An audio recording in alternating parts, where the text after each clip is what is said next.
You're about to listen to TADPOG. Tyler and Dave play old games. It's a comedy video game podcast. We would like to stress that the hosts are not experts and are really just very crass commentators. Seriously, this is an explicit podcast that happens to talk about video games sometimes. So please enjoy this pretty okay podcast with Tyler and Dave.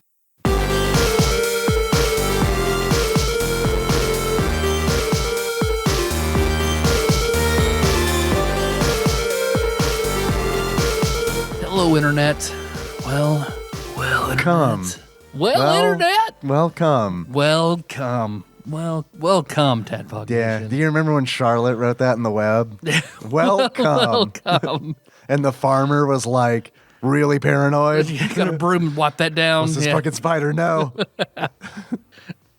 Hello, TADPOG. Get out of my fuck barn, spider.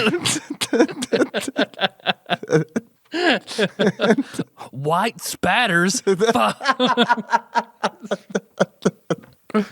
What I feed that rat is my business. I wish Charlotte had been in like Jeffrey Dahmer's house. Yeah.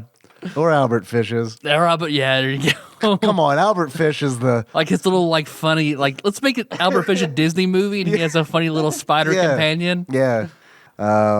Like I feel like the Jeffrey Dahmer spider would essentially be like the Babe the pig to Charlotte's Web. Yeah.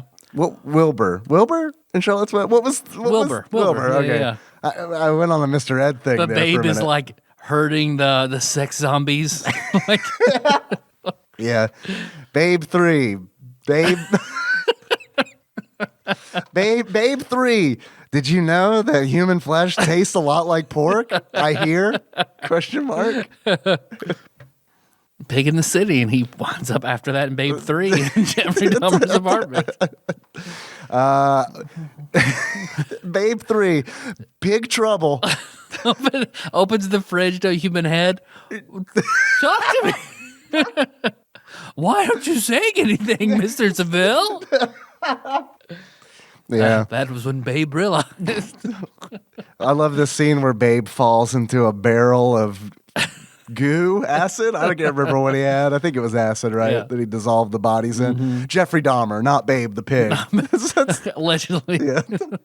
I like to think that, man, that'd be great. Like Babe just like Mr. Magoo's his way through like Jeffrey Dahmer's house.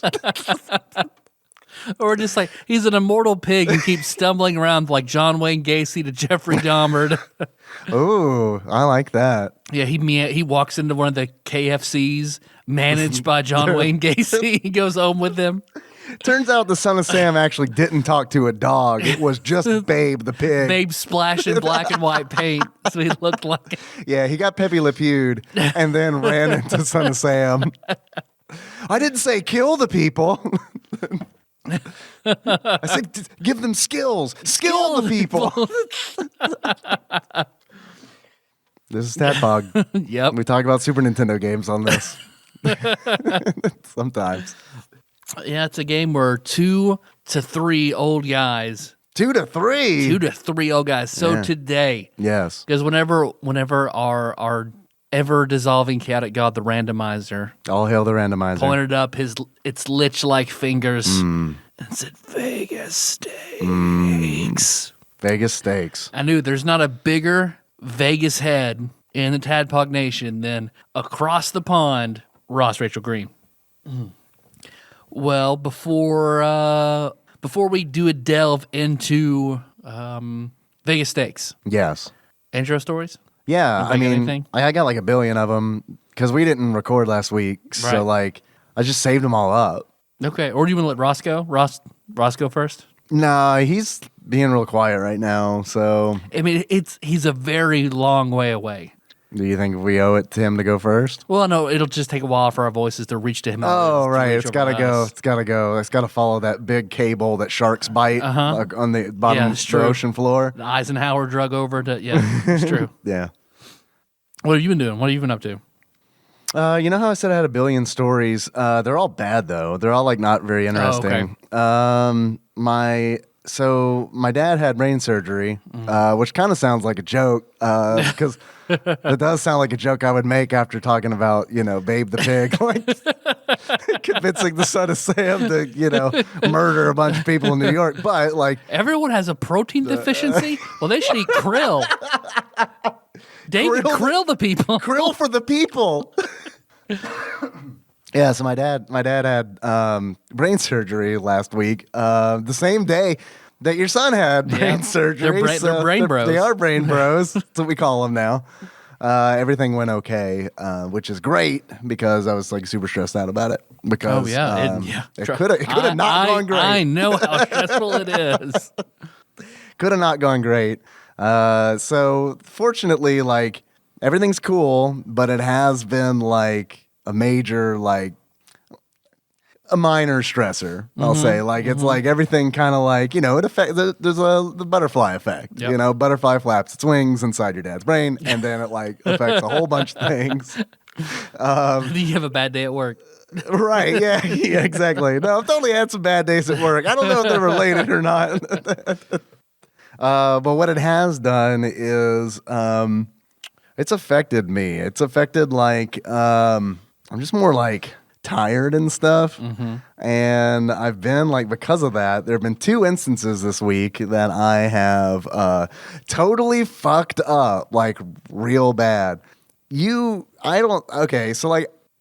don't feel like I've got like a really bad reputation for like being flaky with commitments. Oh, no. Once you commit, you're the least flaky person. Well, that changed this week. And that is for fucking goddamn sure. And it's because I've also been sick. We were supposed to originally have recorded this. Well, originally, we were supposed to have recorded Vegas Stakes last Tuesday, but then we were supposed to record it on Saturday. It's actually, I didn't say anything, but it like worked out pretty damn good that I didn't, because I was coming off of the tail end of a pretty nasty cold, and I was worried. I'm really worried about being like sick around in your house. Well, thank you. Because like I don't want to be sick in your house. I mean, like, but it was just a cold. But like, so I'm dealing with this, and it's like 2 times this week I have had plans for later in the evening, and it's like I get home from work. And I'm like, well, I'm going to lay down, and Henry goes to bed. It's like, I'm going to lay down and take a nap. And then I'm going to wake up and I'm going to do this thing that I've got planned. And then like both times I did not wake up. The first time, Lord Dennis drove down from St. Louis so that he and I could go watch It, Chapter 2. Because I like to watch movies with Dennis. Normally we'd meet like halfway, like in Marion or something like that. Yeah. But like, they didn't have a late showing, so that wasn't going to work out. So he drove all the way down, and I was snoozing. Oh, damn. In bed. Ugh. Yeah, so I felt really bad about that. And then a couple nights later, John of Captain Gunnerd fame, he sent me a message saying, "Hey, do you want to grab a beer?" And it's like, yeah, of course. Like this is a rare. I gotta seize this opportunity. It's like I was gonna play WoW Classic, but no, that is done. I'm gonna go get a beer with John. My only rule was you're driving, of course. So I was like, okay, I got like an hour and a half before he's gonna be here. I'm gonna lay down in bed, take a nap. So he was gonna be there at 9:30, and about 10 o'clock I wake up and look at my phone, and there's a message from John that says, "I've been in your driveway for 30 minutes. Are you coming?" So yeah, I fucked up twice. Did you then get up and leave? Yeah, I did. Okay. Yeah, he was still. That's not so bad. Yeah, he was still in the driveway. He had a significantly less of a drive than Dennis had, which, man, I still feel really, really super bad about that. It's not Raven, and it's not David either. Like that is not. I don't know. Yeah, it's weird. That's not like you. But I mean, you were sick. Dad had brain surgery. I mean, it's. Yeah, but I mean, that was all done. I mean, all that was all worked out by Wednesday. But I did go out with John, and I went to the strip club here in town for the first time since I last went, which was with John before he went into basic training. And boy, has it changed. When's the last time you've been? To a strip club? To our local strip club. It was with you and Brandon, I think, like many Christmases ago. All right. Many Christmases The one where ago. you got a lap dance that you blame me and Brandon for, right? Oh, no, that was like the first time we went together. We went again, because for a while we had made a semi-tradition of going on Christmas Eve It is whenever true. like Jacob and Brandon were in town. Yes. Because like it was always just a funny story. Yeah, it's great. So I think the last time I went was the time that one stripper came up to Brandon several Christmases ago and said, you know, Merry Christmas. it's my birthday. He said, you want to lap dance? It's my birthday. He's like, I'll give you $200 right now if you show me your ID and it's your goddamn birthday. She just walked away. Well, believe it or not, it's gone downhill from that. It was a very bad experience. It was like it cost $10 to get in, and I honestly do not think that it was worth the $10 to get in. It was very, very bad. This was late on like a prime. This was Saturday night. Like this was like 10 o'clock on Saturday. Well, no, it was later than that because it was after the bars were closed. Yeah. So it was like, I don't know, 12:30, something like that. Midnight. I don't fucking know. And it was just like, I don't think that these women wanted to make any money, which is like, if that's fine, you don't want to make money, it's fine, but like, why? You know, like, I don't know, like, maybe just call in or something. I don't know. It must have been like, someone must have like died there earlier because it's like, you know, where the DJ does the thing where it's like, all the ladies up on the stage. She's got a pretty kitty. Yeah, exactly. They like all got up on the 2 for 1. All right, that means I guess I'll get one now. Right, yeah, 2 for 1. That's a good thing. They all got up on stage, and it was just like they might as well have all had their phones and like I mean, they were just like not motivated at all. Also, like none of them took their clothes off. I mean, it was like at one point we went out to like John went out to smoke, and I went with him, and I was like, is there like a new law? There's a law passed in Kentucky where it's like they have to keep their clothes on, like they can dance, or they have to like. Was it like bikinis and shit, or like street clothes? It was just underwear. It was like you know, and it was. I mean, it was like stripper underwear. It wasn't like your casual like, oh, I'm gonna eat pizza, watch the new Dave Chappelle special, and lay in bed. So I'd enjoy that part. Yeah, that would have been great if it's like the DJ had been like, all right, I see no one's enjoying themselves out there, including the employees. So we're going to play Sticks and Stones by Dave Chappelle on the projector, and drinks are half off. Everybody enjoy. Like that would have been like, everyone would have been like, yay. Anybody got a preference on Netflix? Go on. It was sad. It really was sad. How about Handmaid's Tale? Would that be weird? That'd be weird to be watching that. I got some old episodes of Dream On from HBO if you guys want to watch that. You guys want to get horny in a very nostalgic way? Put your hands together for that scene where the woman comes out of the bathroom and he's wearing nothing but a condom. All right. Get those dollar bills out. Was Beavis and Butthead as good as you remember? Let's see. Everybody have a seat. It is. But I'm not playing the music videos. But fuck that, right? Here's what's fucked up about Beavis and Butthead. It's like, I understand why when you watch it in like on streaming services or whatever, they can't show the music videos. I get it. You don't have the license to play that music. I get it, but it really sucks. And like, what's crazy about it, like, is I remember like when I was in 5th grade and watching Beavis and Butthead, I remember being like, this is great except for these music videos. Yep. And like now that's all I want. That's how I was, 100%. Yep. Now it's all I want. So I don't know. Outside of like that, I still feel like a little bit like that. Like can't remember. I don't know if I've ever watched an SNL music performer.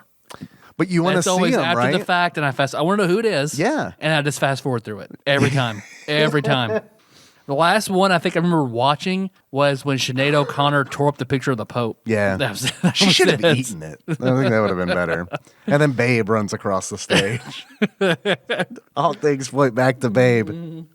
So I can't give the local incognito a recommendation anymore. I would say pass. Hard pass. All right. Maybe they just can't compete with the internet. And Fantasy World's gone now. Yeah, Fantasy World's it's just a bar now. Yeah. The perverts are losing here in our hometown. That should be the title of this show. The Too many perverts of churches the and not enough just seedy, awful, sexual-ish places. Oh yeah, there's definitely a lopsided figure. At least there. there's always that romantics where a bro can get a good hand job. That's the last batch. That is true. We have two romantics, so we got that going for us. And they're both on the side of town I live in. Not to brag or anything. Right next to the head shop that's really close to my place. So yeah, it's cool. I live in a cool part of town. There was like I don't got nothing out here. Nothing. you got the Dollar General. That's true. Pretty close to Dollar General. That fucking sucks. Yeah, it's not a great Dollar General. Because like for a while, like I would go and just like notebook paper on marker taped to the door, closing at 7. Sorry. All right. Because for a while they closed at 10. Then I noticed some 9s, some 7s. Then it became cash only all the time. Oh, that sucks. My dollar store fucking sucks. Where's the now. nearest ATM? Like 20 minutes away? Probably the other dollar store down the road, further down the road. Oh, there's one farther down the road? There's one over by like Food Giant and Reland. Oh, yeah. That's kind of far away. That's like a 10-minute drive out of your way. Yep. 20-minute round trip. Yeah. What have you been up to? Well, because you brought up your brain surgery. It wasn't mine. Yeah. Your brain surgery crossed to bear. Yeah, mine's 23 years down the road. No, but we noticed Jack had a fever for a while. We'd taken him a few times to the pediatrician, and then on Saturday we noticed his soft spot just like turkey's done, just kind of popped up. It's like, okay, that is not. Yeah, that normal. it's not good. But the soft spot's doing its fucking job. That's good. That's why. Yeah, it's there. So if there is some pressure, it's not going to hurt him. So then we decided, all right, well, let's go to our local ER. Let's go to the one with the NICU because they have a pediatric neurologist. So maybe because it's Saturday at night or Saturday afternoon at 4:00. Like maybe he's on call. They'll call him. We go to that ER and we're there for 13 hours. Good Lord. All they did was a blood test. And otherwise we're just sitting there for 13 hours. Melissa and I have 2 vending machine meals while we're there. Oh, what did you choose? What did you have? I had a Cool Ranch turkey Doritos? sandwich and a fancy. You didn't say it was a fancy vending machine. Oh yeah, one of those cold vending machines. Melissa had a Lunchable. Nice. But then at 5 a.m., we've been there since 4 p.m. At 5 a.m., they're like, yeah, we think this is serious, so we're going to send you to Louisville. You could have known it was At 5 a.m., 13 hours after. after? So I was like, there's no fucking way I can now get in a car and drive to Louisville. What'd you Thank do? you. Called her parents. And they drove? My dad was out of town. I would have normally called him, but they get up about that time, so they didn't lose any sleep. They came. That's nice. Got us. We couldn't take Jack, so they had to take him in an ambulance. And so her parents came, got us, drove us up there. Quickest trip to Louisville ever because we just laid down, and when I woke up, I was in Louisville. So an ambulance took him the whole way? Yep. Which they had to call around and find an ambulance that would take him. They had a special, an ambulance that was fitted for they were close to shift change, so not a lot of the county I live in refused. And then they're like, yo, just chill, have another Lunchable. We're going to call a couple ambulances. We'll do it in 2 hours. They're like, nope. So they called around another 2 counties over, said they would do it. What do you mean you can't wait 2 hours? Waited 13 hours. You can't wait 2 hours? Yes. Because both the plane services in town wouldn't do it. They said it was too foggy. So they turned him down. So then 2 counties over said they would do it. They came and got him. They took him. We followed behind him, her parents driving. When we got there, the doctor said, yeah, I think it's just this fever. We'll send you guys home. No, you're not. And Melissa was like, I don't feel, let's wait and talk to the actual ER resident here. Let's talk to them. That guy didn't work there. Who you talked to? He was he looked like super young. Yeah. Super, super young. And then once he talked to the ER doctor, he asked a whole bunch of questions. He was like, okay, I can tell you guys that you're worried about this, so let's go ahead and keep him. I'll admit him. I've admitted people for less, and we'll just see. Well, he kept getting fussier and fussier and fussier. And then, because that was into Sunday. The doctor comes out. Well, good thing you didn't leave, because boy, I was wrong. Yeah. There's something wrong with your child. Once his neurologist that came to shunt was like, yeah, okay, we're gonna go in. I don't know that something's wrong, but I'm gonna do it. This is worth at least exploratory surgery. So he went in, and then called us. He's like, "Oh yeah, this shunt is totally malfunctioned. It is totally ruined. So I'm gonna put in a new one." So what is, like, I know what the purpose of the shunt is, but like, how is it manufactured? Like, I mean, is it like, like what can break on it? Like, What happened is, because it's supposedly the only one like Jack would ever have to have, but so there was a lot of extra in his stomach, like the tubing. And the neurologist said he'd never seen this before, and all of his years as a pediatric neurosurgeon. Yeah. That Jack's the drain part of his tubing had turned upside down and then poked up toward his G-tube incision. So that U shape prevented it from draining, and then that backup caused the whole thing to malfunction and break. Lucky you. Yeah. So a 1,000,001 shot, Tyler. It's a 1,000,001 shot. Jack just keeps winning these 1,000,001 shots over and over and over. It's Vegas odds. Yeah. So, I mean, they replaced it, and the next time we saw him, he was just completely back to normal again. Laughing, smiling. Then it was just pain management, and then a few days later, they sent him home, and he's been fine ever since. I'm glad to hear that part. Yep. No, that part's really nice to hear. Yeah. So now it's just, but the shunt is, because they replaced it, and then, so the hole is a little larger than the actual shunt. So if he cries really hard, it'll leak a little bit around the end. They said that's normal. It happens. So we noticed. Will it like heal around it, or it'll eventually scar over and everything will be fine. Yeah. So Melissa took off the bandage and he had like a 1/2 inch large protrusion sticking out of his head. So we panic about that. Get an appointment with the neurologist here in town, and he's like, yeah, like, wait for him to cry a little bit. And we waited a little bit, and he got fussier, and eventually he cried really hard, and you saw the thing just start to expand. And then when he calmed down... The protrusion, yeah, it started blowing up, and then once he chilled out, it shrunk again. And he said if it starts to like leak, or you see it start to expand further on his head, then that's something to watch for. This happens a lot. So he's fine. That'll scar over. It'll be okay. So it's still something we're having to watch. Good but Lord. He's still good. I am so sorry. Well, I mean, Melissa had a video today of him like laughing and yeah. So it's all. But yeah, that's great. I'm very relieved, but at the same time, it's like, dude, I am sorry. Like that's a shitload of stress right there. That's a lot of fucking. His stress. G-tube is looking good too, though. So what was looking good? His G-tube. Yeah. Because we were worried about that. Yeah. He had the wrong size in. Right. But now that's been replaced and fixed, and that's all good. Hasn't popped out at all since. So that is good. But yeah, let me change to. I got some more stories. I'll tell you. All right. Did you see Babe the pig in the hospital? Big shunt. I think he's been paying a visit to my house. It's speaking to my son because Henry's been writing a lot. His favorite word to write is Snoopy. It's a word that he learned because he wanted to search for Snoopy on YouTube. So we taught him how to spell it, and he memorized it. So now he can search for Snoopy on YouTube. He's got a new skill to add to his resume. Okay. Can search for Snoopy. But because of that, it's almost like I live with a serial killer.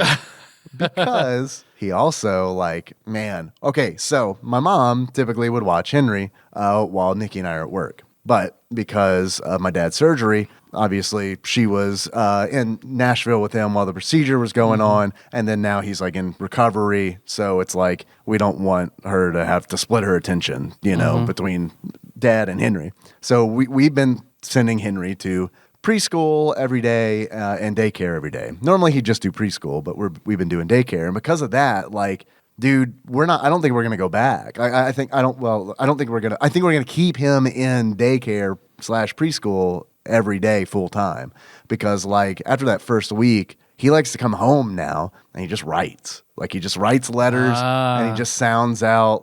He'll sit at the table and think of a word and then try to sound it out and write those letters. Okay. He put a book together the other day and he's without even asking any of us for help, he decided he was going to write the word. He was going to write written by Henry, and he got RITTN. And then you smacked him for getting the E. Yeah, I was like to the ground. Right, the W is definitely excusable. But so the thing is, he writes all the time, and he writes with these with a 4-year-old's handprinting, and it's like, so it's all these shaky capital letters, and they're all on like all these different colored like construction paper. So it's like in my house at any given moment, like it's just littered with construction paper with Snoopy scrolled on it, like over and over and over again. Like it's like, I don't know. Sesame Street Killer. Right? Yeah, it's like the peanut strangler. Ah, shit. He's in the house. But yeah, man, it's like at any given time, like, I don't know, I can like open a closet and then like 5 pieces of brightly colored paper with Snoopy scrolled all over it just like fall out. And it's like, I don't know, like I hear the little like piano, like the creepy piano music from like Heavy Rain or something. Beep, beep, beep. I still every time I hear Snoopy, like I'll think of the dog initially, and then shortly after that, I still have the memory of Melissa's first serious boyfriend in high school. Their code for "I love you" was Snoopy. Wow. So they would give each other little Snoopy things. So if someone says Snoopy, I'm just like, yeah. Do you want me to collect all the times that you write Snoopy? I'll give them to you, and you can give them to Melissa. Perfect. Don't tell her you didn't write it. She'll never know. Why does it say Snoopy 16 times and you still don't know how to spell written? Tyler. Another story this week, a friend asked me, another friend reminded him of this story about Shake, which I don't know if I've told. I know I've told you about it before, but I don't know if I've told it on the show before. I don't know that you have either. You sent me a reminder. You sent me like, hey, remember this kind of message. And I was like, man, I was not there for this, but I do remember hearing the story a long time ago. And because he reminded our friend about it, and the friend was like, what is he talking about? He sent me, he screenshot the conversation and sent it to me. And was like, what's the story behind this? I'm like, oh, man, I haven't thought about this in forever. Okay. Oh, so you were like a source. Yeah. Yeah. Because I heard about this secondhand from somebody who actually was there.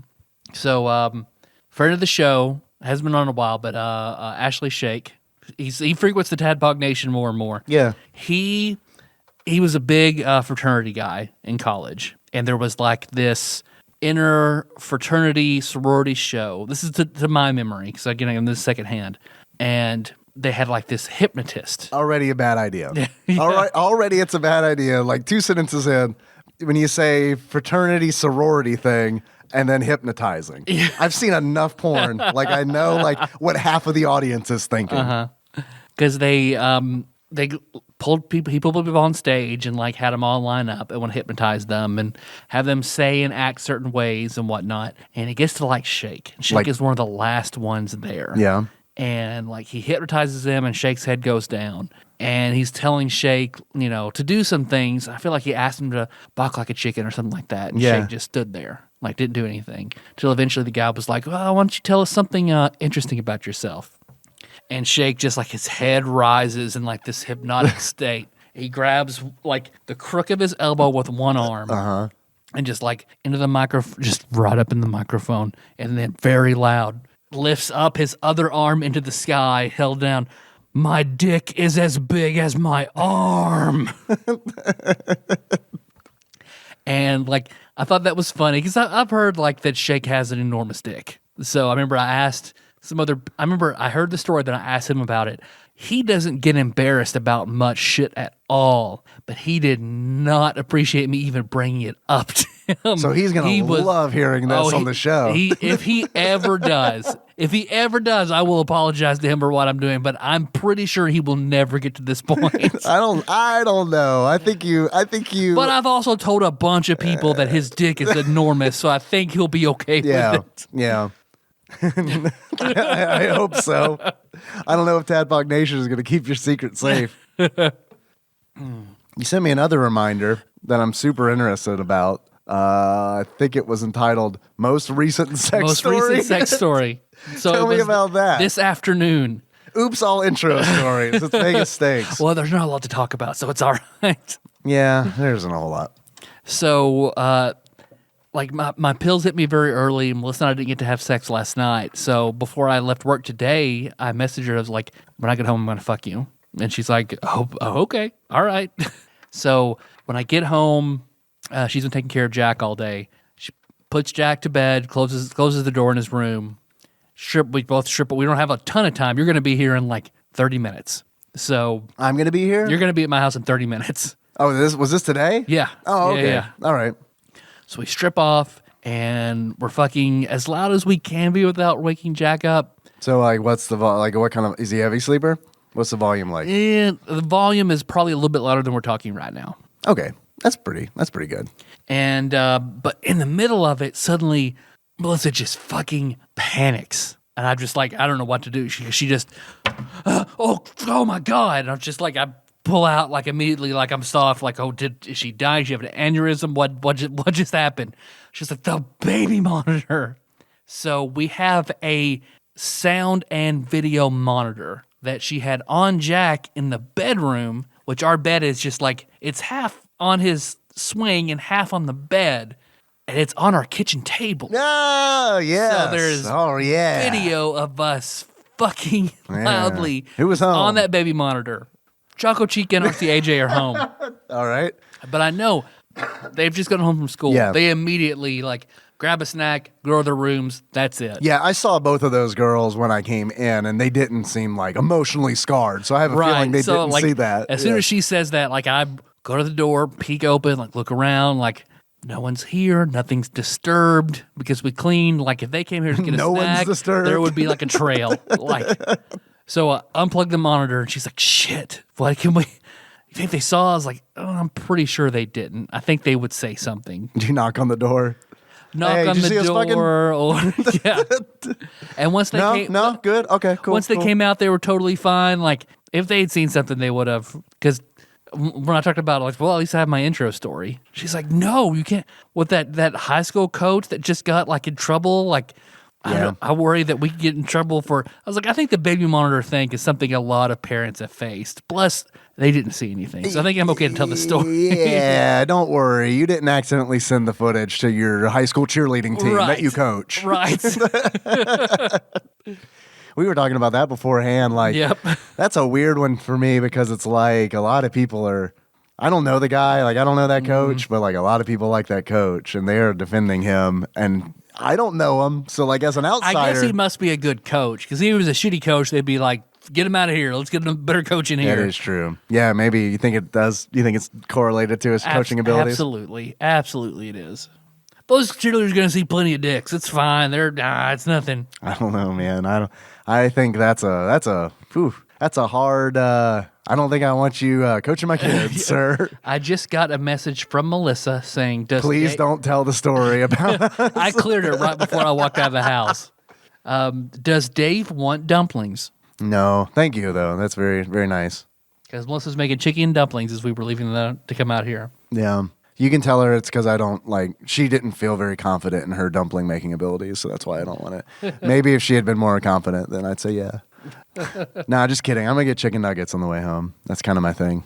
I record on Tuesdays and then go home, and on my way home, I get chicken nuggets from McDonald's. It's a pretty cool ritual. Yeah. Yeah, it's pretty cool. And I normally eat them in my driveway before I go in.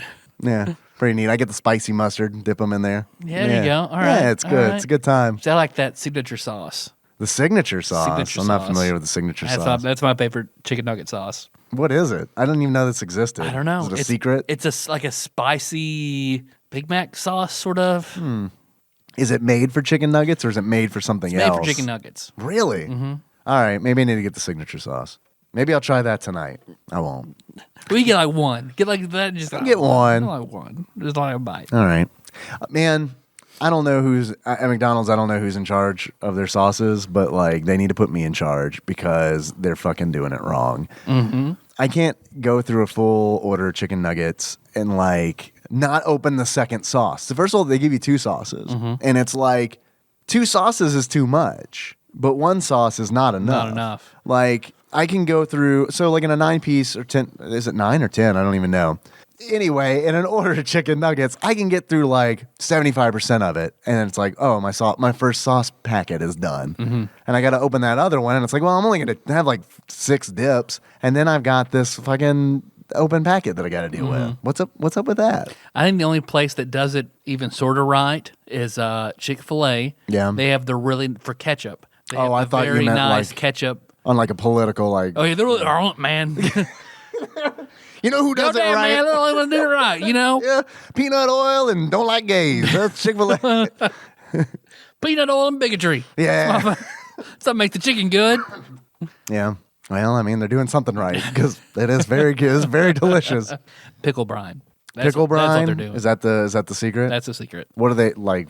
I know what pickle brine is, but like, where does it fall into the They brine sequence their chicken in pickle juice. before they fry it up? Yep. Ah, okay. Yep.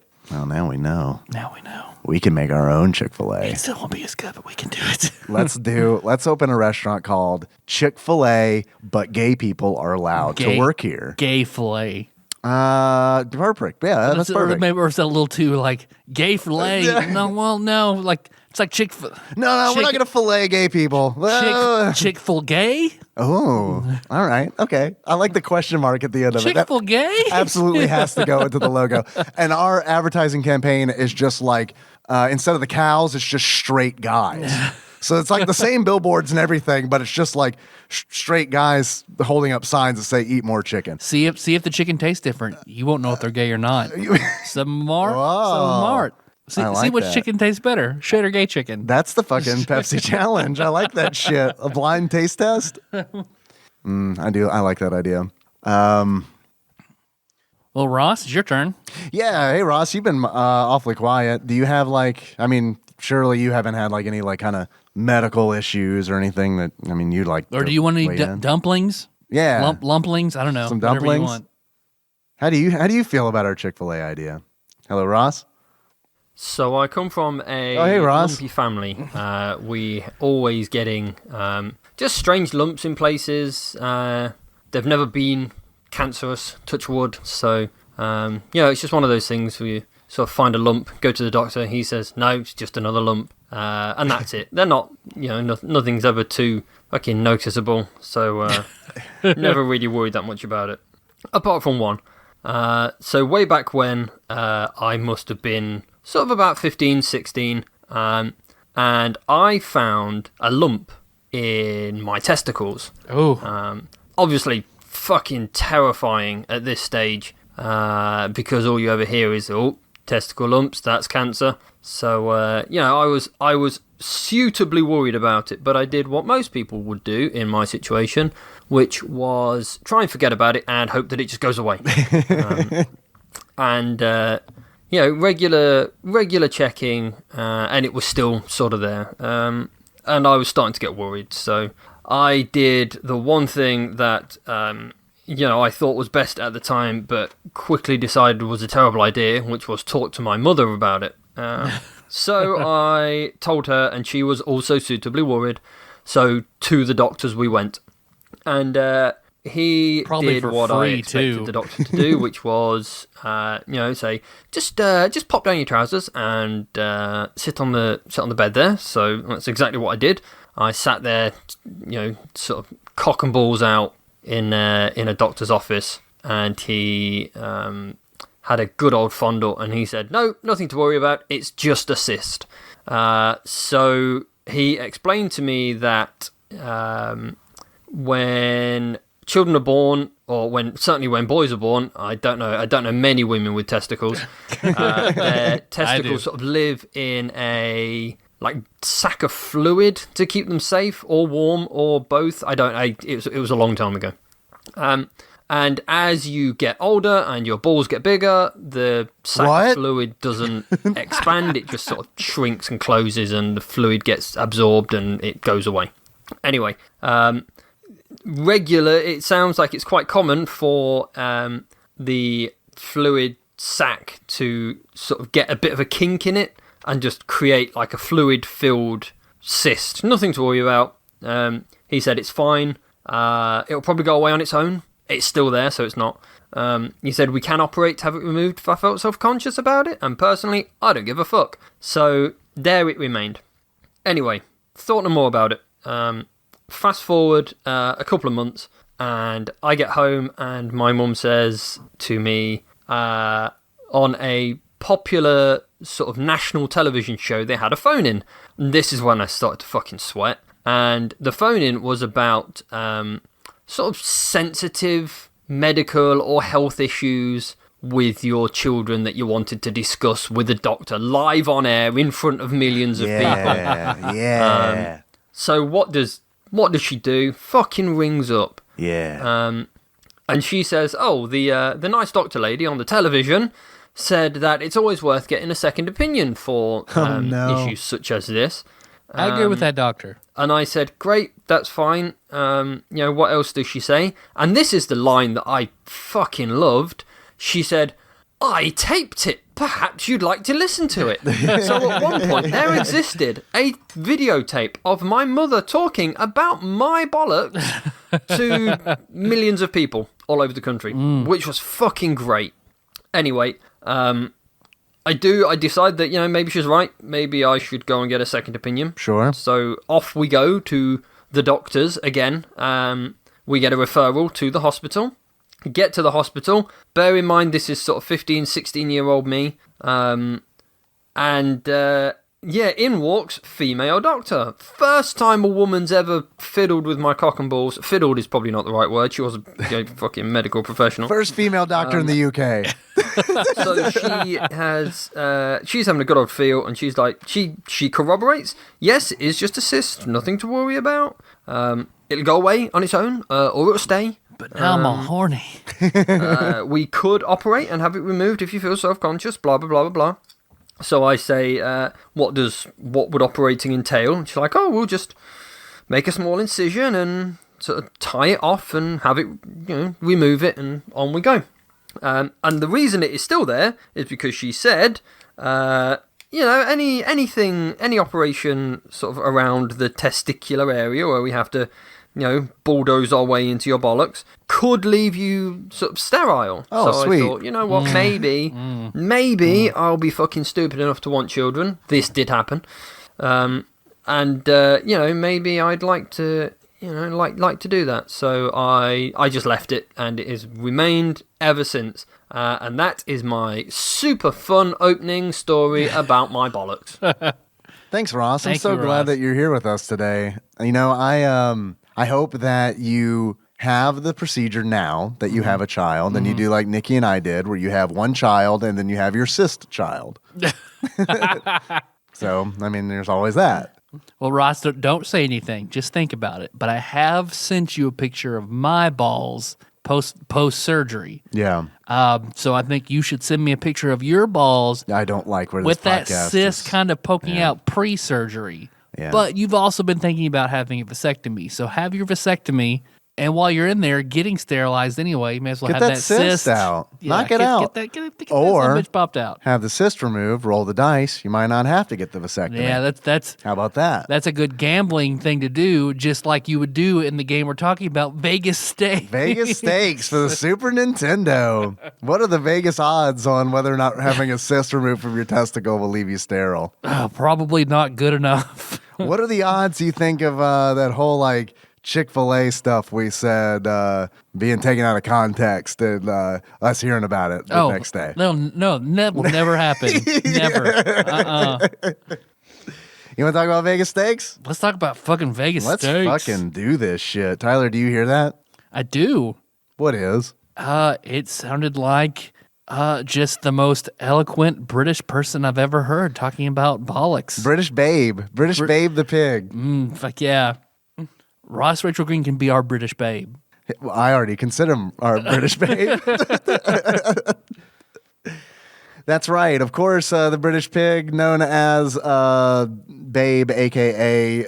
Ross Rachel Green, squealing in excitement that he has, in fact, hit the Vegas jackpot and has no longer needs a vasectomy because his cyst removal did the Hell trick. yeah. And now he also won 500 pounds sterling. I guess they're going back to all of that, right? Like, Yeah, no more Euros. Boris Johnson, hard exit. because I know they still used it, right? Because when I was in Spain, I think when we went to Gibraltar, we had to we were all using euros, and then all of a sudden it's nope, sorry, you got to convert your money again for most of the things here because it's all in pounds sterling. Yeah. So, I don't know. I don't know anything about the Albion Island. Of course I hear that, which ushers in a segment that we like to call Dave Reads from Wikipedia. Okay, guys, Vegas Stakes, known as Las Vegas Dream in Japan, is a gambling video game developed by HAL Laboratory. The Kirby folks, I believe. That's the Kirby Earthbound folks. folks. The Earthbound folks. It was released in April 1993 for the Super Nintendo Entertainment System and for the Game Boy in December 1995. We are specifically going to be talking about the Super Nintendo version, but I will say that right off the bat, I feel like a game like this might work better on the Game Boy, like in a mobile kind of like, let's kill some time and play a few rounds of blackjack, as opposed to let's make an evening of playing blackjack for 6 hours. Yeah. But I mean, I don't know. Different strokes for different folks. I'm not much of a gambler, you would say. The Super NES version supports the Super NES mouse, while the Game Boy version is compatible with the Super Game Boy and features borders, which uses artwork from the Super Nintendo version. This game is the sequel to the NES game Vegas Dream, of which I've never played. The goal of the game is essentially you go to Las Vegas with $1,000, and using that $1,000, the player must try to win $10 million at different casinos in Vegas. Yep. Casino games have never really been my thing. I've been to Vegas and I played like a round of blackjack. I gambled some on the cruise that took at the end of seminary. But like really, these kind of games have never been my thing. I can see people really do enjoy these, especially like Japanese people. Like Konami's like, nah, man, fuck that video game shit, pachinko. Yeah. Like gambling's where it's at. And like, there are a lot of gambling games for the Super Famicom. so there are only 2 for the SNES. Yeah, we're playing the good one. This is the good one. So we Yeah. got a bad one or a lesser one to look forward to in the future. Which I can really see. Like, this might not be my bag, but I feel like they tried to put a lot of niceties into this game. They do. They really, really did. Like, I was impressed with all that they tried to do with it to kind of fluff it up a little bit. Okay, so what fluff? What fluffing did you like? Well, they kind of try to add something of a story to it. Yeah. It does open up with you in a car that shifts through like 50 different gears as you drive to Las Vegas. There are 4 different characters that can go with you. Your friends, yeah. Your friends. Little things happen during the course of the game. Like there are 4 or 5 different casinos of varying difficulties. And there are little interactions you can have while you play. Like A lot of them. There are a lot of interactions. And that's a nice little flavor and fluff to it. A lot of interactions. Like a lot of interactions. I made more money in this game through NPC interactions than I did gambling. That's outside of when I started cheating at the end to get $10 million. Like, seriously, that the majority of my money had been made from like buying a cheap watch from a guy in a casino and then selling that watch to somebody else in the casino. Like, that's one of the interactions. Like, another interaction is like The lottery ticket. the lottery ticket where someone's like, hey, will you buy, I need money. I have this lottery ticket. Will you buy it for $100? And then you do, and then you win a lot of money. Another interaction is, hey, do you remember me? And if you say yes, they just give you like $1,000. When somebody tries to like pick your pocket at some point. It is possible to have your pocket picked, but here's Somebody asks you to take them to the ER. Yes, and they'll pay you back. And like what I've learned from this game is that it certainly had to have been paid by the city of Las Vegas, because it's like I played this game on Twitch for like 3 hours, and I got some really good help from people in Twitch chat who knew how to gamble and knew methods and stuff like that. Thank you, Time Lord Josh Edwards and Dr. Drunk and Zalna. I knew Josh would be all over that shit. But like, dude, I have watched him win big and lose his shirt. yeah. Well, there's like, did he like talk to a whole bunch of random people? And because that's how you make your money, apparently. Yeah. In That's Vegas. what you got to do. Yeah, build up your Did he funds. buy a lot of watches? all over the cruise? Just kept buying watches. Kept buying and selling watches, to the selling same guy. But I mean, it's like, I like it. I like the fluff, but it kind of like gets to a point where it feels like a challenge run of this game. I would love to see somebody beat this game without like actually playing any of the casino games. Like they just like have these random encounters with NPCs.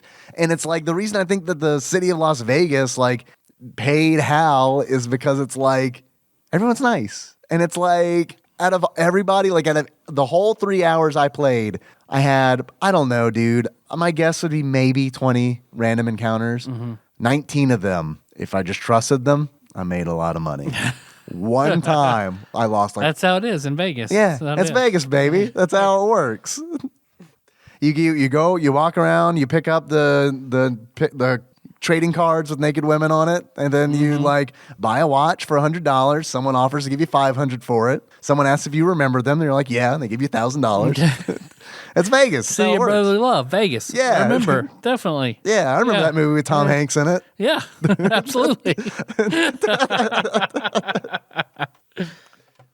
Oh man, because when we played the 2-player mode, because you can play poker and single player. Yeah, you want to talk about the different games? Yeah, There are some games in this game. There are a few. It's mostly NPC interaction simulator. It really is. Friendly Vegas Resident Simulator 1993. Do you want to start? You want to start with poker? Poker. Poker. There is poker. It is a 7-card stud. Not the Texas Hold'em. Do not know the difference. Which was the big craze in the early 2000s. I got into that Texas Hold'em craze. The few times I've been to a casino and gambled, I played Texas Hold'em for as long as I possibly could. The goal was not to make any money. The goal was just, let me just play poker Break for as even. long as possible and leave the casino with as much money as I came in. Yep. The perfect casino customer, essentially. I see the lawful neutral man has entered our casino. Perfect. Excellent. I bet we're gonna make a lot of money on this guy. Tell my wife her bank account is the same. Yeah. Right. Good news. Broke even. Look, man, if I go into a casino and I walk out with the same amount of money, that is a win. Because like I have nothing against gambling. I think if someone wants to gamble, fine, do it. That's your money. You know, like that's your thing. You do it. I'm not gonna do it though, because it's like in a video game, it's even weirder because it's like there was a point when I was playing this game where it's like I don't understand what is the fun in winning fake money. Yeah, I don't really get it either, but they're super popular. They are super popular. Not as popular here as in Japan. Sure. But yeah, they're still popular. Yeah. But it's like, it's fake money. I get every ad I see when I play Empires and Puzzles is typically for some kind of Vegas slots machine. But is that real money? Some have been real money, they say. So I don't know how that works. I just don't get it with fake money. I really don't. Like, but I think that you could fix that. And I think this game, like... Also, how do you get the kids into it? Get a hook them while they're young where they can't, have any money to lose, but... Make it so they get used to the video games. Like, oh, I can win this. Yeah, you can win this, kid. Everyone's friendly in Vegas. Yeah. Look, if you Fallout New Vegas, I bankrupted every casino on the strip. Look, you lose a couple times, no big deal. You find a watch, you sell the watch. You'd be right back up on your feet. Be good Junior. Remembering all the faces. Remember everybody you see. Yeah, and if you don't remember, lie about it. Say, I remember you. Do you remember right before you were born when God came down and was like, hey, let's set your stats. Did you put a lot into luck? You're good. Come on. I do think that... Don't you still have a copy of your character sheet that you got when you were born on the back of your birth certificate? No, it's inside us. Yeah, it's hidden somewhere inside every person is their character sheet. There is a way that I feel like they could make this the fake money feel good, and I think they take steps towards that. But it's like, I guess because it's a Super Nintendo game, like it's not. I like what they did with you have friends and you call a friend to go to the casino with you. You choose from one of your 4 friends. You got the Leonardo DiCaprio looking guy. You have Fem Blade the Vampire Hunter. You have Zach Morris, essentially. Yep. And then you've got the fuckable girl. Like those are the 4 friends that you have. Yep. Look, if you want to fuck Fem Blade the Vampire Hunter, then that's your business. That's fine. But like, or she looks like the first spear from Black Panther. Yeah, totally. But like Maria is like, she is like, they turn the sex up on Maria like to 11, Yeah. and they're like, okay, this is the fuck one. Yeah, I see Maria and I'm like, oh, Maria. You sing all of it? Do you like that? Yeah, well, I like it. I don't know Latin. I can't sing any more than that. That was a Final Fantasy VI joke. Everyone got it. You know how they explain. Everyone got your Final Fantasy VI Opera House joke. Far away now, when autumn turns to spring. You said you didn't know Latin. With wah wah wah. But they were like, I feel like here's how you make me care about fake money. Leverage those relationships with your friends and like make money matter in the game, right? Because it's like playing this game. Here, it made me think. This is what I want. I want some kind of like visual novel, gambling game where it's like take two genres of video games that I really don't care for a whole lot, combine them together, and all of a sudden I think you've got like this perfect honey pop kind of like thing where it's like, all right, you can gamble in this game, and the money you buy things with the money. And it's like the money matters now, and you don't want to lose the money because if you lose the money, you can't get the super sexy bra. You got to settle on the okay bra. Right, they're just sort of happy with it. They're kind of happy with it. Yeah. Right. Yeah, exactly. You're not going to get to show me your pussy in a cutscene level with the regular bra. But, Right. all right. Even with the patch, it ain't going to happen. But I think that's like really like the way that's like the only way that this game could truly interest me is if they take the stuff with the friends and the random encounters and like it has a pretty big seat in this game, but like if they made that even more important to the part where it's like equal to the gambling in the game. Yeah, and I wish every companion you could choose was very different, had very different skills and strengths, and even they could be super basic. Like with one partner, you can never be pickpocketed. With one partner, you sell things for more. With one partner, watches. Yeah, the watch expert. the watchest. Also, I think it'd be great if this game were ROM hacked and Babe the Pig were put in it. Yeah, the companions are all famous serial killers. Oh man, Albert Fish presents Vegas Murder Vacation. Albert Fish's Vegas Stakes. Oh no, I like Albert Fish's Vegas Murder Vacation. It's like an old like LucasArts game. It's like kind of like Sam and Max, but it's just Albert Fish. Just a weird point and click puzzle where you jab needles in his asshole to get out of the hotel room and go gamble. I equal parts can't and can believe that Albert Fish is like a reoccurring reference on this show now. Like on one hand it's very surreal, but on the other hand it's like, yeah, I believe it. Yeah, it's like one of those things where it's like if I could go back in time 10 years and be like, dude, like in 10 years you're going to be talking about like what you're gonna do? A horrible fucking murderer. You're going to be like laughing about it with Tyler while recording a podcast. That would not blow my mind. I would probably be like, checks out. All right. Checks out. But you're going to keep doing it. Am I going to get a big response from it? No. No one ever mentions it. You guys just really like it for some reason. You guys love it. It's super funny to you guys, and everyone else is just being polite. But I want before the next dude. I want to make a weird Facebook page where it's just like I'm gonna get into ROM hacking with the goal to just add Albert Fish to every Super Nintendo game possible. Where it's like, yo, dog, Albert Fish's Kirby's Avalanche, Albert Fish's X-Men Mutant Apocalypse. You beat Wolverine's level without dying. You unlock Albert Fish. He's like Wolverine. He just has his ass needles as claws. All right, we're done. I want everybody on the way to. So we work out Tadpog Prom this year. On the way to Louisville for the Arcade Expo, everybody please cosplay as Albert Fish. Cosplay. It's a whole the Guinness Book of World Record largest Albert Fish cosplay. We have to organize that at Dragon Con. I don't think we can do that at the Louisville Arcade Expo. Man. But please listen to the 3-episode series on Albert Fish from last podcast on the left. So I want everybody in on the Albert Fishes. Fishes. Also look for my hot ROM hacks. I'm gonna learn how to do that. In all my spare time. I'm gonna learn how to do that. Yeah, that's true. So Dave, what are you gonna do when you retire? Well, first of all, I can't retire. Second of all, make a whole bunch of ROM hacks with Albert Fish in it.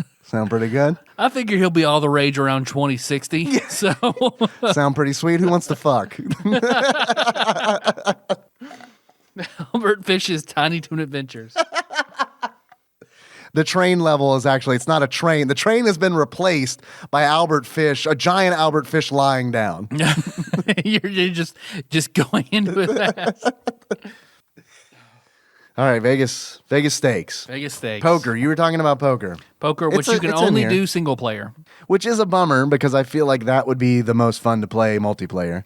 The multiplayer is kind of neat because if you have a multi-tap, you can play with up to 4 people, which is neat. The thing that sucks about the poker, obviously, and the reason it can't be in the multiplayer section is because everybody can see everybody's cards. Yep. So that's kind of a problem.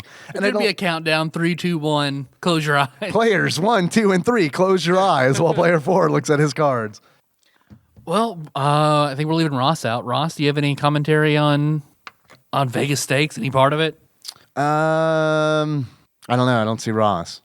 Oh, I guess he went to the He bathroom. took a break. Went to the loo. He took a break. Take his 60 ball sack to the loo.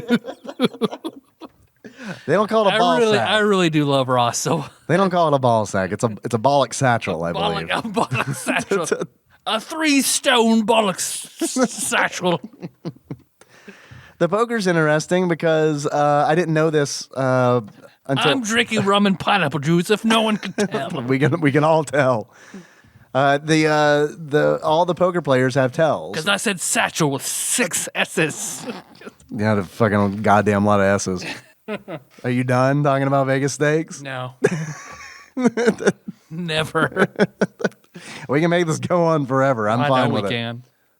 And in 14 more minutes, I up this ante and take my sleeping medicine. Oh, that was a poker joke. Yeah, Ante. up the ante. Yeah, up that ante. I like it. I'm gonna double down. Yeah. Get some insurance. I do like this wordplay. You want to split it? Split. Oh yeah. Yeah. You can make a horn bet. Yeah, don't bust. Don't bust and wind up in the hospital. That's true. I'm gonna sell you my watch. I'll buy it. I know. That's a good investment. Mm-hmm. If I've learned anything from this game, is buying cheap watches is a good investment. The poker's fine.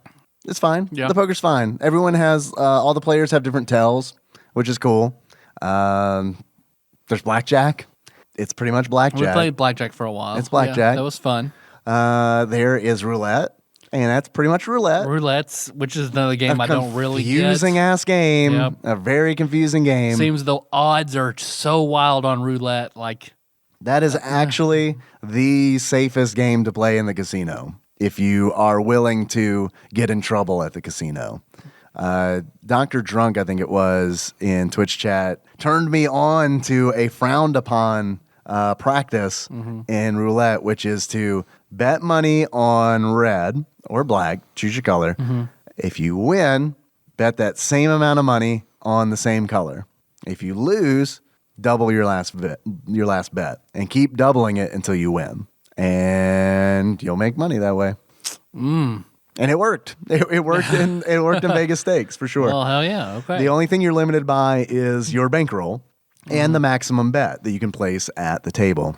And that's the main difference between the casinos and the game is each casino has a minimum bet and a maximum bet.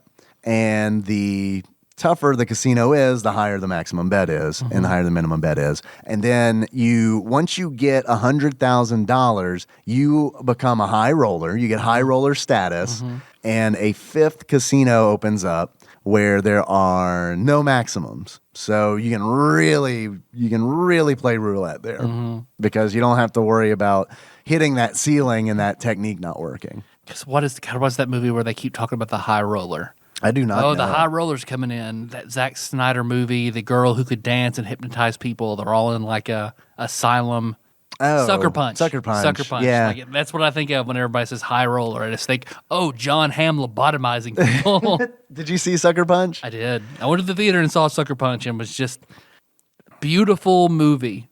Bad plot and execution. I just thought I'm curious if seeing it in the theater might, because when I saw it, I think I saw it like on Netflix or something like a long time ago, and I remember watching it and being like, okay, I wasn't like like it wasn't like, oh my God, this is the worst movie ever. But I can't imagine that if I like went to a theater, I would have been like, I'm a little disappointed. That looked very good. The action was good, but it just like it was hard to follow and confusing, and you never really.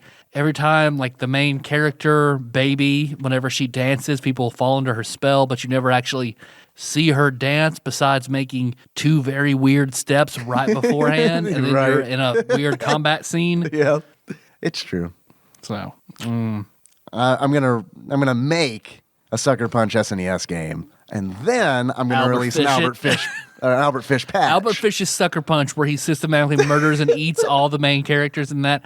Brilliant. But he dances first. The sexy Albert Fish hypnotizing penis flagellation. The game is free. When he pulls his dick out and starts cutting on it, it just hypnotizes everybody in the room. The game is free. The patch is $50. So I feel like it's gonna work out pretty great. And the beauty of it is we don't have to pay the Albert Fish people any money. Yeah, that's just Albert Fish's estate. Nothing. That's just icing. What else do we do? Craps. Was one thing that was craps in quotation marks. I don't understand why craps is in quotation marks. I don't either. Is craps like a nickname for like gambling dice game? Yeah. We just call it. I'm trying to think of if I could say if it's a abbreviation for something. Oh, like control, resistance, all penguins, sodomy. Oh yeah, yeah. We need to control that penguin sodomy. Gotta control it. It's getting out of hand. I can't even take Henry to the zoo. Just almost fell on that penguin sodomy. Gotta make that penguin jankum. Yeah, we're only 9,500 away. Patreon.com/TADPOG. You want us to make penguin jankum? Yep. Donate today. Help me retire so I can make Albert Fish ROM hacks. That should be a Patreon goal. The Captain Ron game and then the Albert Fish Captain Ron hack. The DLC. Yeah. Albert Fish DLC pack. All right, hear me out. It's an RPG set on a cruise ship that's inhabited by famous serial killers of the past. Perfect. All right. And you play as Babe the Pig. So they're not really after you because you're a pig. They're not after you. They can't murder you, but it's kind of like a Zombies Ate My Neighbors kind of thing, where it's like if they murder everybody on the cruise ship, you lose. Oh, it's game over. That's pretty perfect. That's pretty good. That's what needs to happen. Multiplayer. Second player can control Charlotte from Charlotte's Web and spell out clues. All right. Actually, it's a board game. Never mind. I changed. All right. That's even better. One player is Charlotte, and Charlotte is dealt cards. You think Starfleet Imperium is long and complicated? You have not played Albert Fish's Murder Cruise Ship Adventure. Hear me out. All right, one player is Charlotte, and Charlotte is dealt cards face down. Each card has a letter on it, and Charlotte can. It's like Scrabble. It's like okay, Scrabble's inside this game. You get random letter tiles, and then you can spell things out in your web to try to give Babe, the main player, clues on which serial killer is going to strike next. Because you have to match up clues to how they killed people before to figure out their next victim, who they're going to strike. Exactly. And then their weakness. Yeah. Because Babe doesn't know it because he's a pig and he doesn't listen to podcasts. Right. So he's not a pod pig. No. You think he would be pretty up on that because he's from the big city, but he went to the big city. Did he stay in the big city? I've never seen that one. Have you seen the first one? Many times. Really? Many times. I feel like I knew that. I don't know why I was surprised. Yeah, because it was one of the few things that my grandma had at her house. Yeah, so I remember you talking about that. Yeah. I've never seen it. We should watch it together. It won't be weird. That's fine. Yeah. We'll watch it while listening to the Albert Fish episodes of the last podcast. Backwards. Great. Even better. Hey, you want to come to my Babe the Pig Helter Skelter party? It's at my house. You'll know you're there because like Pigter Skelter. It's gonna be wonderful. You know you're there when you see a whole bunch of paper with like Snoopy scrawled on it all bunch. They just fill people envelopes full of like your Snoopy clippings. I sent you an invitation. Is there not a whole bunch of construction paper with Snoopy written on it and the house doesn't smell like cat pee? Probably not my house then.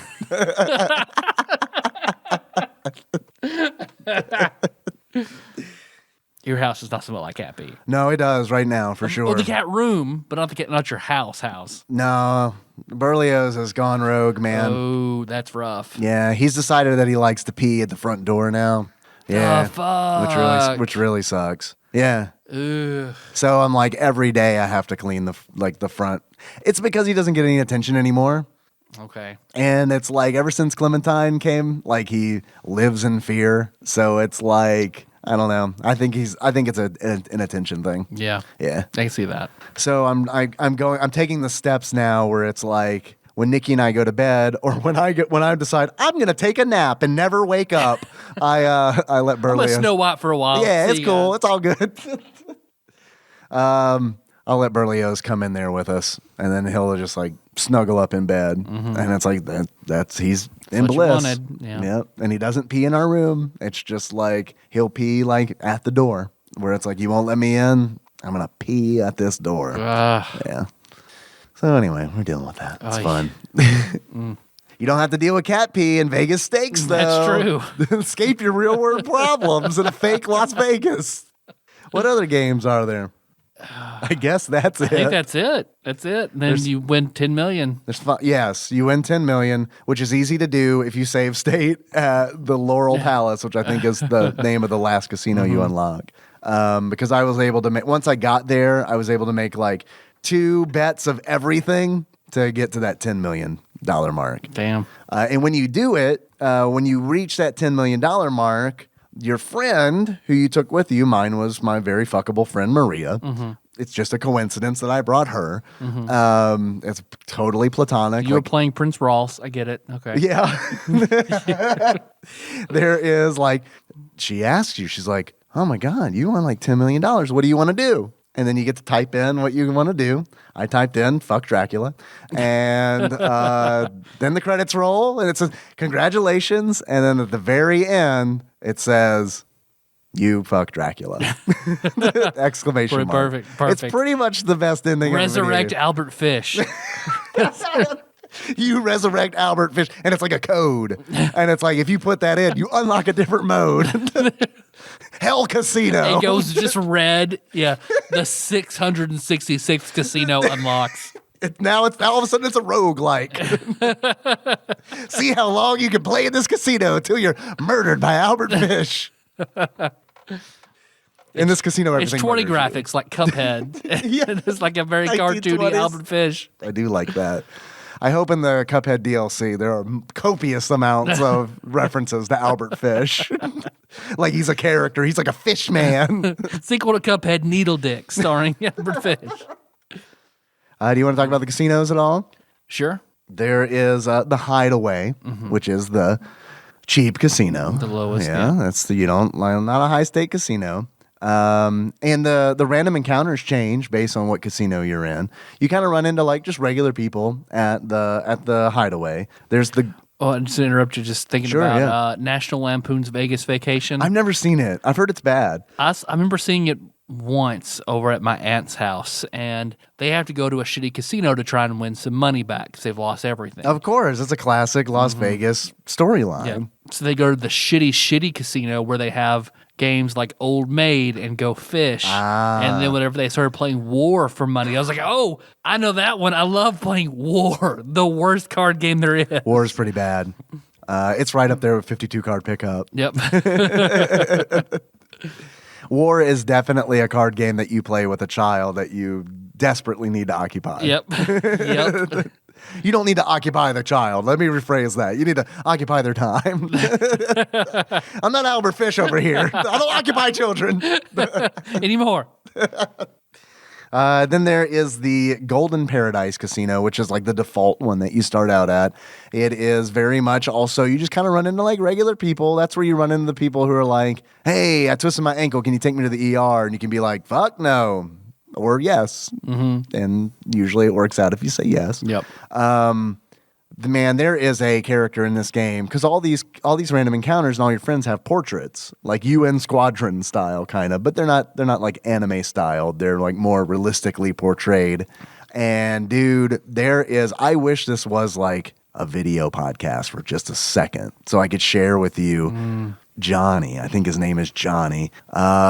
all the like characters have like different facial expressions, and it's like Johnny, man, when he smiles, he turns into a creature of the night. Like he looks like a legitimate goddamn fucking vampire. And we have a working theory in Twitch chat that this game actually has hidden vampires in it because there's Fem Blade as one of your friends. Johnny definitely turns.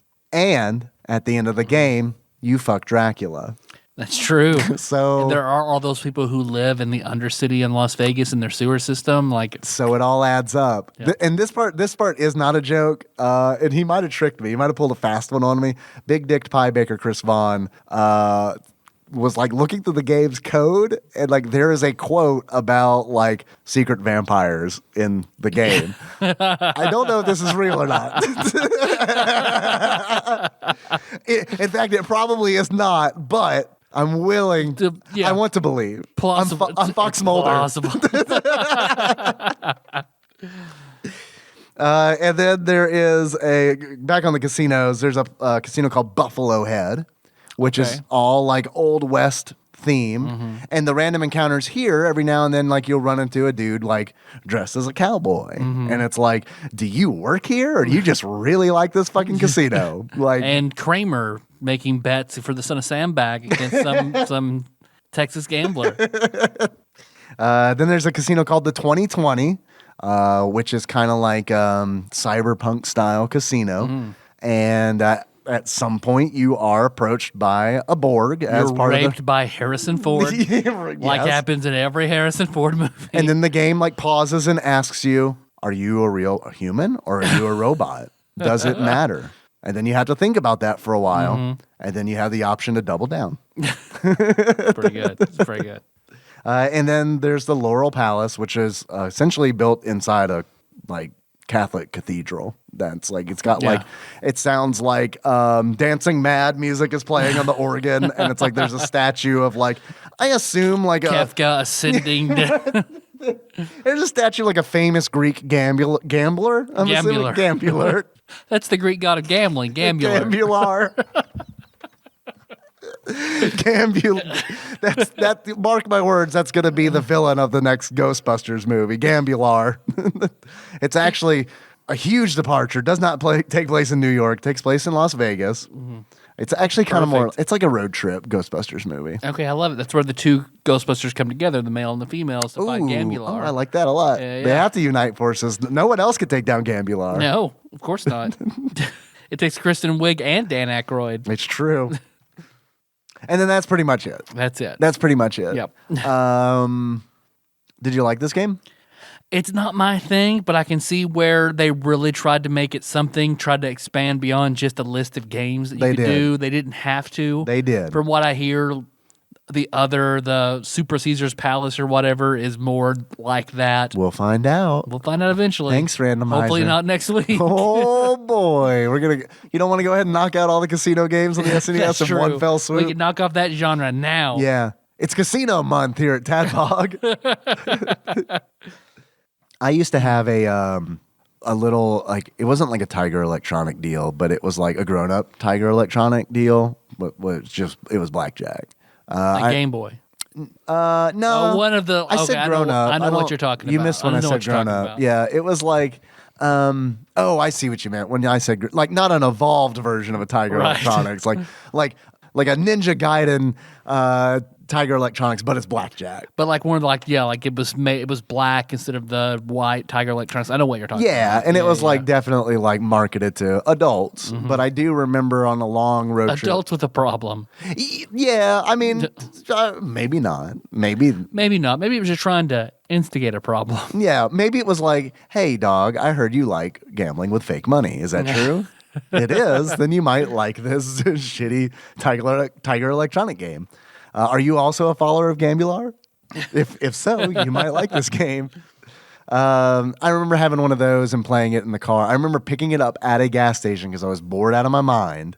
And my dad loves to gamble. He really does. Like craps, I'll put that in quotation marks, like is his game. He loves playing craps. And I remember going to the casino with him because I was like, I'm going to learn how to play craps. My dad has a lot of fun playing this game. And dude, I don't understand how that game I know. is We have the played. instructions given to us on the board. It was still like, what the fuck's going on here? I have no idea. Like, and yeah, like the Super Nintendo game, Vegas Stakes does a good job of like, if you like select something with the cursor on the playboard and you hit the R or L button, it'll tell you what it's all about. And they'll be like, hey, you bet money here, and if you get it, then you win. If they roll a 2, 6, a 1, or it's divisible by 4, then you win. But you do have to pay somebody 5% of the winnings, and it's like, what the fuck is this shit? Like, I've played second edition D&D games that were less complicated than this. Like, I can figure out THACO, but I don't know this shit. You want to make a metal ring in Final Fantasy? All right, well, one, you get a fire crystal. You face northwest, put your belt on. Yeah, I don't know. And like, it gets to a point where it is like, I don't want to learn this. Like, it's too much. Like, this game isn't like fun because it's all like, I can see why people have fun with it, because I guess it's all like risk management and like optimizing decisions that you make. But it's like, I don't want to do that. Like, if I do that, I want to do it in a video game where it doesn't fucking matter, you know, which is weird for me to say, because it's like, I just sat here and said it's fake money. Who gives a shit? Like, how can you get excited about that? But it's different. I feel like it's different in a video game, because it's like I'm invested in that. Like, I've accepted the fact that this is all fake, and if you give me some kind of weight to that currency, then all of a sudden it matters. And I'm not the kind of person that's like, look, I don't like make a shitload of money. I don't go like, that's why I don't gamble, Yeah, because it's like playing a Final Fantasy game where you don't have hit points, but you get a fuck ton of potions. yeah, What do I need the potions for? right, yeah. So That's a contest. Who can get the most potions? But I don't need potions. plus, it's like, I think casino games are just boring. I just think they're boring. I mean, roulette, you bet, and then drop a ball, and then a random number pops up, and it's like, well, you win or you lose, I guess. I don't know. Yeah, the only time I ever had fun with it was in New Vegas, and that's because I had luck 9, and I was just betting the max every time till I got kicked out of the casino and got an achievement. So Yeah, I did all that for the achievement. I didn't enjoy it. Truly. Yeah. Like, it was one of those where it's like, sometimes when I remember, like, man, when the 360 came out and like achievements were a thing, I got really into that. But there were some times where it's like, I'm trying to unlock an achievement, and it is like, what the fuck am I doing? I'll even assess the situation. Am I having fun right now? No, I guess I'll just keep doing this. I remember you playing Dead Rising and trying to kill like 10,000 zombies to get the Arthur armor or whatever, and just you for hours just in a car just driving in circles, hitting zombies. Listening to podcasts, driving around, running over zombies. Yeah, it's true. And but that was worth it, because I did get that Arthur armor, and it was pretty sweet. So plus, it's like, I don't know, man. There are certain games where it's like, even now, you know, you get like trophies on like PSN. There are games where it's like, I really like this game. I think it would be fun to platinum this game. I don't do it, because it's like, when I actually look at that, it's like, I gotta like, I don't know, there are other games I'd like to play instead of, you know, like doing the same Spider-Man mission 50 times or something. You know what I mean? Yep. But I don't know, man. Back when the 360 was out and I wasn't married and didn't have a kid, and it's like, yeah, I'll run over 10,000 zombies. Sure. Now it's like, man, I really hope Henry likes me murdering zombies for hours. Yeah, I really hope I can desensitize Henry to violence real fast. Real fast. Real fast. No, it's okay because they're monsters. Yeah. They look human, Daddy. They're monsters, though. Trust me. Remember. Yeah, like the argument I had with my parents over Resident Evil 2. You know how I know they're monsters, Henry? They don't look like us. Probably a wrong message to send. Yeah. They think Chick-fil-A is good because it discriminates against gay people. That's the rolling over with this car. Till you get some special underwear. Also, I haven't told you about Albert Fish yet, but I feel like now is the appropriate time, son. Oh, shit. So I kind of feel like I got us off on a tangent. I asked you what you thought about this game, and then I took it into a weird direction. Oh, no, I mean, not my thing, but I appreciate what all they tried to do with it. So I applaud this game for trying to go outside the box a little bit to make it more entertaining, a little more to do, a little more replayability, or something that's not just boring game after game after game. So good on this game. Not my thing, but I can see where this would be the best casino game on the SNES. Yeah, I agree with you. I feel like if you like casino games, you're probably going to like this game. Yep. I mean, I think that's pretty much what it boils down to. I think it's a well-done casino game. Ross, I haven't heard from you in a while. You got any thoughts? Eerily silent over there. Yeah, we haven't done that bit in a long time. Yeah, Albert Fish is the new eerily silent bit. That's how we've evolved as a podcast. Ross. So, Vegas Stakes wasn't as bad as I was expecting it to be. I thought it would be a fairly tedious gambling game, which it is. But it also has some fairly interesting sort of features which I quite, for want of a better word, I'm going to say enjoyed, but that's not technically true. So I think the only way I can really kind of go through my thoughts and feelings on the game is by just sort of saying, basically I wrote like a play-by-play of what happened when I played the game. So I think this is the best way to go through it. So Did you fuck Dracula I had a at quick the look on end? the Wikipedia article. And that said it was compatible with the SNES mouse. So of course I played it with a mouse. Well, you know that because we said that earlier. So Ross is being silly. You get to start the game and pick your character. No, I don't think you pick a character. I think you pick your partner, and the sort of face shots of the people just look like fucking monsters. So Isabel, there was a black lass, I think her name was Isabel. She looked sort of like a digitized photo of a real human, so I picked her. The other people looked like fucking various Burns victims, so Not Maria. Fucked them right off. Right at the beginning of the game, you go through a little movie, then you arrive at your hotel, and you sign the sign-in register and name your character. So of course I named mine Mr. Cock. So Mr. Cock signs the book, and the game begins. So you have to pick a hotel, or a casino, sorry. So I just picked the first one. I didn't realise there was any real difference. So I decided that roulette would probably be the easiest one. You just click on a number and click go, and it fucking does it for you. So I played a bit. I only ever played sort of the 50-50s, so if it's going to be odd or even, if it's going to be red or black. Sometimes I was very fancy and did like even red. Oh, shit. I never really sort of did too well. Then a woman, you get like random encounters in the game, and this is where the game actually starts to become a bit fucking fun. You get these kind of random encounters where people just talk to you and ask you things and talk to you. It's not a very lonely, I'm going to play this shit game for 6 hours. Things do happen. So a woman comes up to me and says, Mr. Cock, I've tripped and sprained my ankle. Will you take me to the ER?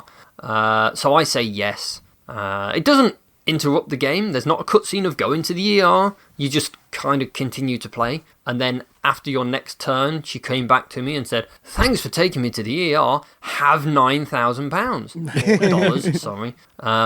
Which was weird. So I thought, okay, let's see what some of these options are. And then there's an option where you can ask your partner for some advice. And I asked Isabel, and she said, I have a gut feeling it'll land on 8 black. So I dumped like the max amount into 8 black, which was about $500. And of course it came up fucking red 7. So I never asked her for advice again. Then I played a couple more rounds, and the daft woman who sprained her ankle comes up to me. I've sprained my ankle. Will you take me to ER? Great, another $9,000. Of course I'll fucking do that for you. Then a couple more rounds later, a guy comes up to me and says, hey, I'm trying to get money to get home. Bet he sold you a watch. It's worth a lot of money. Will you buy it for $200? I said yes. Then someone comes up to me and says, hey, that's a fancy watch. Yep. I'll buy it for $1,000. Fucking great. Moral of the story, trust everyone in Vegas. Then I switched to playing the slot machine, which was exactly as you'd have imagined. We didn't talk about slots. On sort of up to 5 rows, so it's the 3 that go horizontally and then the diagonals, so I just bet on all 5 all the time. Isabel said, hey, I'm just going to the sports bar. would you like to bet on the game? I said, yes, here's $500. Do that for me. And of course, I fucking lost. Although I sort of expect that Isabel spent my $500 on a fucking Watches. male prostitute or whatever.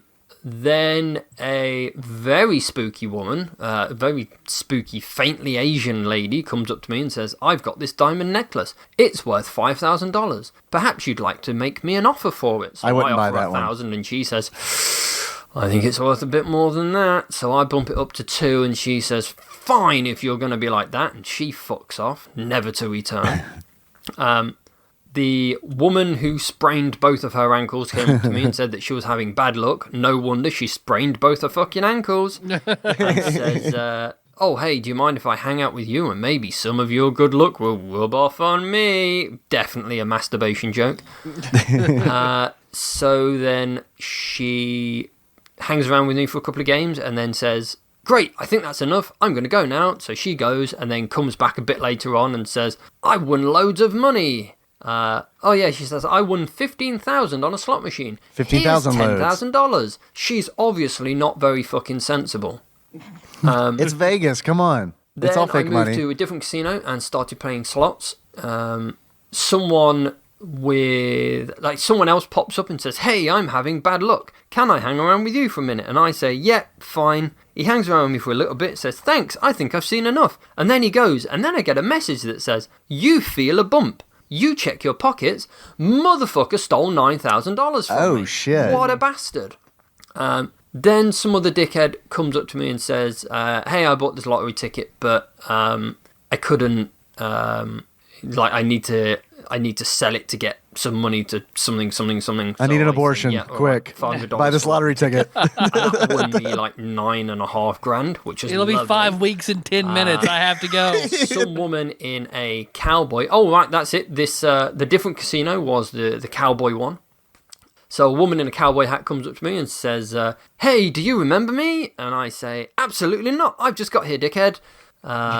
So she says, wow, how rude are you? I'm not going to pay back that loan I borrowed from you. And now I wish I'd have said yes, because she'd have given me money. Some other dickhead would have been looking for his money back. Anyway, I decided to go look for another casino and move to Casino 2020, which is sci-fi space casino.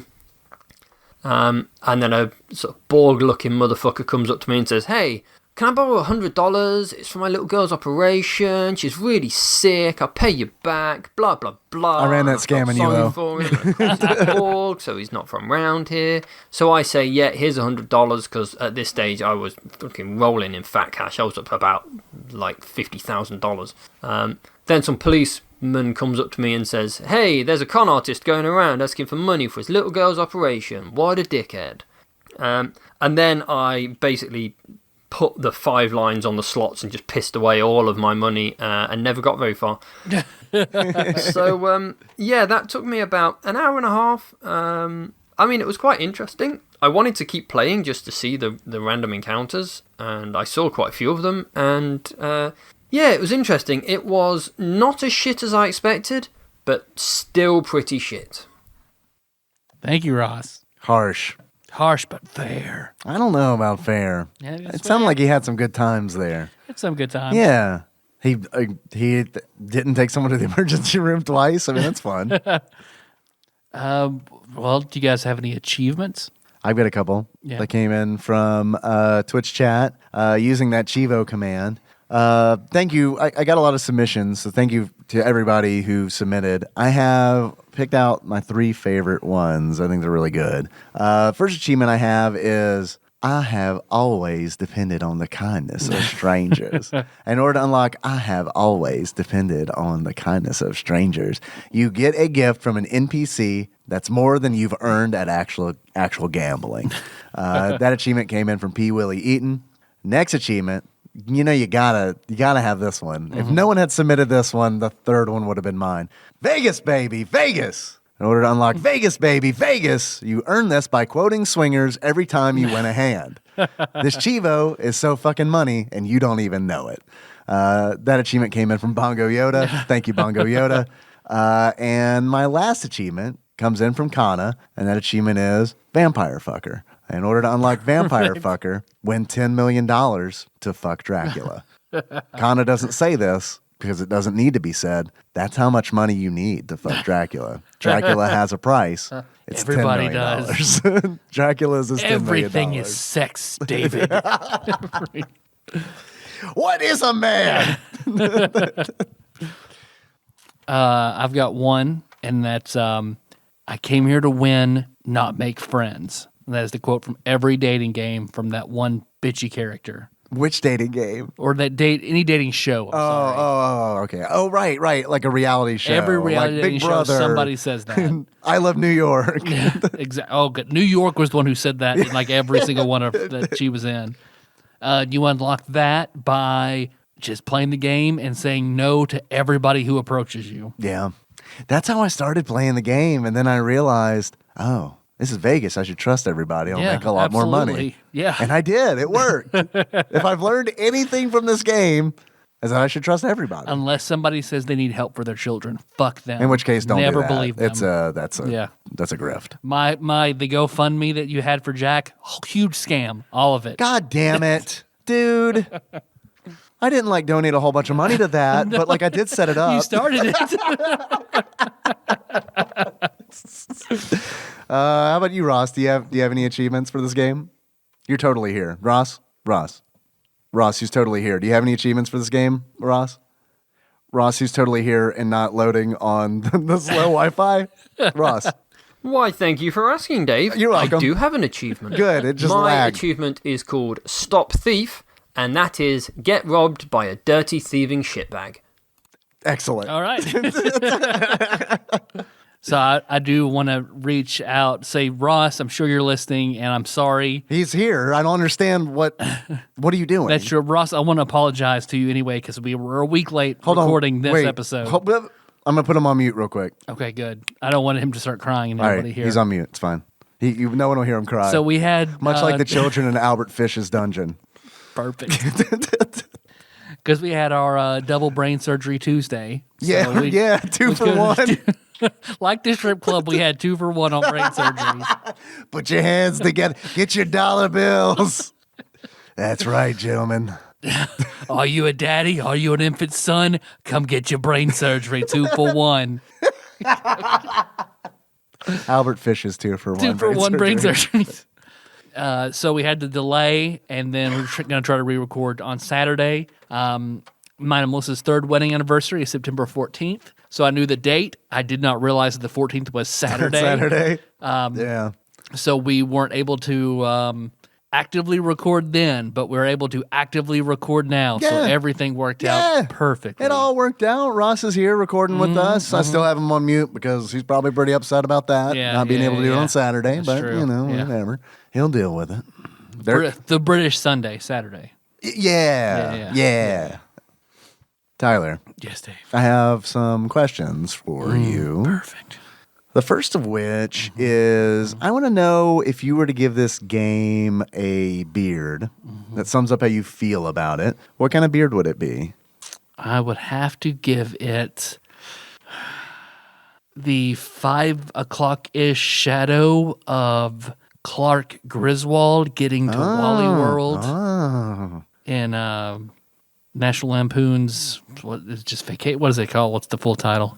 The Vacation to Wally World. I think the full title is National Lampoon's Chevy Chase drives a car for a long time and then punches a moose in the nose. Cheats on his wife, punches a moose in the nose. Puts a grandma on the roof of the car. That's what it's called. And then leaves her to morgue. Yes, that's what it's called. Also, We're Sorry, Rusty. Yeah. Colon. The movie. Of just sort of a rage and frustration over losing a big hand, but, it's all about the journey, not really the end. Oh, you learned something. I like that. Mm-hmm. We've learned something here today. Yeah, always. I learn something every Tuesday. Tyler. Yes, Dave.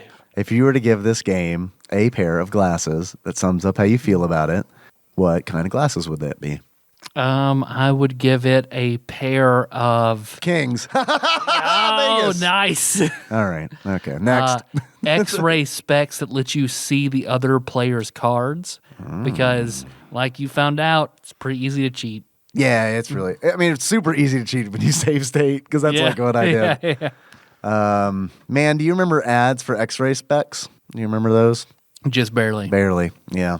Lots of kids saw a lot of naked people with those. Fuck, and then they took them off the market. Yep. That's what I heard. Made kids into pornographers. Yeah, it's got to happen someday. Yep. You know, It happens to all of us one day. They don't just grow on trees.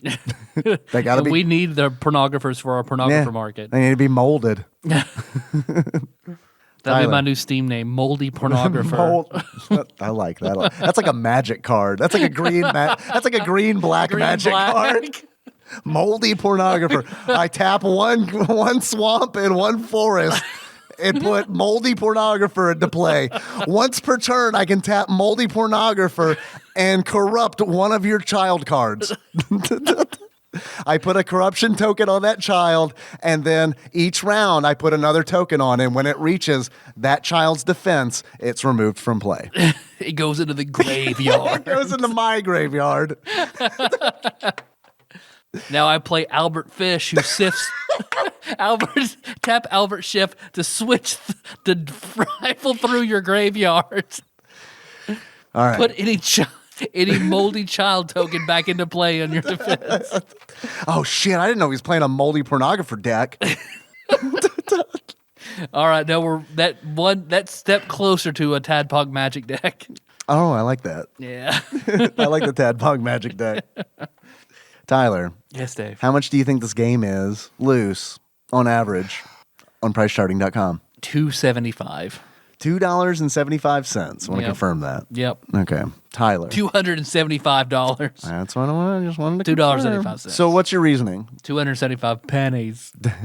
I can't see this being I can see where it would sell, sorta. I can see where they would make a bunch. I can see where it's not a collector's thing. It's not hoarded. Had you heard of this game before? I don't know. I feel like maybe I had. I had not. This know. was like a real surprise for me, especially when I was like, this is a HAL laboratory game. Like that one, true. that one was the big shocker. And then when the credits roll and seeing like Iwata's name like, at the top, it's like, okay. Tyler, actual retail value of Vegas Stakes, loose for the Super Nintendo, on average, according to PriceCharting.com, at the time of this recording, is $5 even. $5. All right. You can get a complete copy for $8.29. That's Okay, that's pretty good. That's pretty good. You can get a new copy for, you want to take a guess? $56. $13.73. All right. With the price of fucking Vegas Stakes going to the fucking roof, that's a steal. Tyler. Yes, Dave. I have some more questions for you. While Ross was on mute, he DM'd me this quiz. Sweet. As like a bargaining chip to get unmuted. Oh, I'm not going to do it. Yeah, no. Nah, son. Much like I like to deny bringing people with sprained ankles to the emergency room, I also like to deny giving Ross a voice right now. Plus, it's his quiz. He knows all the fucking You deny answers. voices and orgasms, I know. I do. I do both of those things. I do one of those things more than the other. Yep. This quiz is called How the Fuck Am I Supposed to Theme This One? Perfect. 10 Dave-style questions, the answers to which are games that have an odd or unusual theme that I couldn't get 10 of to make a full quiz around. Usual game rules apply. Okay. Number 1. This top-down game is famous for its explosive multiplayer. Super Bomberman 2 is my guess. Perfect. Locking that in. Very early. Super Bomberman 2. All right. That's one with Link and Ramon, I think. Uh-huh. That was where titles were introduced. That's true. Exalted Lord Mike of Purdue, I believe, earned the first Because title. Ramon said, I thought it was Mike of Purdue. Right. Titles are born. Number 2. This Metroidvania game sees the protagonist saving peaceful creatures that are being turned into huge, violent monsters. Cave Story is my guess. Cave Story. Very good. Yeah, I totally got the plot to that. That's it, right? They're like the sure. bunnies and stuff? Yeah. All right. You cool locking that one in? Cave Story. Locking it in. Cave Story. Such a good game. So far, Such a good game. It is very good. This game is basically several training stages that culminate in a helicopter fight on the last stage. Pilot Wings. Pilot Wings. Was there a helicopter fight? That's I the don't secret remember. level or whatever at the very end, the secret mission. Right. Pilot Wings then. Locking it in. Pilot Wings. It's a good thing Ross is muted. Otherwise, he'd probably be lamenting the fact that we're denying his quiz and orgasm. It's quizgasm. Ooh. Next question. This game features a famous sidekick in this food matching game. Food matching game? Yeah. This game features a famous... I think this quiz is about to come. Burger Time? Or you? Oh, yeah. This Are game you features... matching food? Who's the famous sidekick? Is this Yoshi's Cookie? Was that... Yoshi's Cookie. That's it. You think Good that's job. it? Because Yeah. Yoshi's a Come mess. blind, fuck slut. Come blind, fuck slave. Fuck slave. Thank you. It is, in fact, Yoshi's Cookie. Good job. Next question. This dating sim involves making money and finding a wife in a fixed time period. Harvest Moon? Yeah, let's go with that. Logging it in. Harvest Moon. It is, in fact, Harvest Moon. Not to be confused with August Moon, a Chinese restaurant I went to a lot when I was in college. Yep. Still there. Hey, that's good. It's very big. Huge buffet now. Did Not a car very run good. through it, or was that the Mexican restaurant? Someone drove a car through one of those two restaurants. That happened to the subway in another town that we live by. I think it also happened in our college town to August Moon or the Mexican restaurant I can't remember the name of. Los Portales. Los Portales. Is that it? That's not. Is that it? That was the one that was by August Okay, Moon. then Yeah, that's yeah. it. Next question. This famous sim features a green-haired advisor in this very ported game. SimCity. I'm locking it in. 2000 or SimCity? We only did SimCity. Okay. So that's why I'm going with SimCity. Okay. And it is correct. It is SimCity. I can't remember the name of the green-haired guy, though. Is it like the impresario? It's something It's like impresario, but Ignatius it's or something okay. like that. I don't know. I can't remember what it is. I might be confusing him with Tim Ignatius Tunes. That's probably the case. Next question. This game is the continuation of a popular film. Alien 3? Guess it could be. The continuation of a popular film. It starts where the film ends and it keeps going. That's what I would assume. Okay, so it's not like Aladdin or any of the Disney movies. Alien 3? Okay. It's a guess. I'm trying to think. Because I can't think of any other movie games that are like that. What do we on the do list. around SimCity? I don't really remember. I have no clue. I'm trying to think of movie games that we And covered. we haven't done the Back to the Future Telltale game, so because that was rumored to be the script Back to the Future 4. Yeah. Same with the Ghostbusters video game. Yep. That was rumored to be like the Ghostbusters 3 script kind of deal. I mean, I don't know. Alien 3 is a guess. Alien 3, I'd say go with it. Lock it in. All right, locking it in. It is, The Goonies 2. The Goonies 2. Okay. Yeah, yes. Next question. This game, our quiz orgasmed. Fuck. I'm going to take my hands off it, though. I'm going to ruin Yeah, it. deny it. Yeah, I'm going to ruin it. Ruin it. Now I'm going to say mean things to it. That question wasn't very fair, was it? All right, now continuing. I've had much better questions. Yes, now we'll continue stroking the quiz. This game was the last NES game released in North America. Kirby's Adventure 3? That's not really a weird game, though. That was an SNES game. Oh, you say NES? Mm-hmm. Oh, sorry. This game was the last NES game released in North America. Tournament Fighters? TMNT Tournament Fighters? Yeah. Maybe. I feel like that's a big jump from Goonies 2. That is a massive jump. What other NES games did we cover early?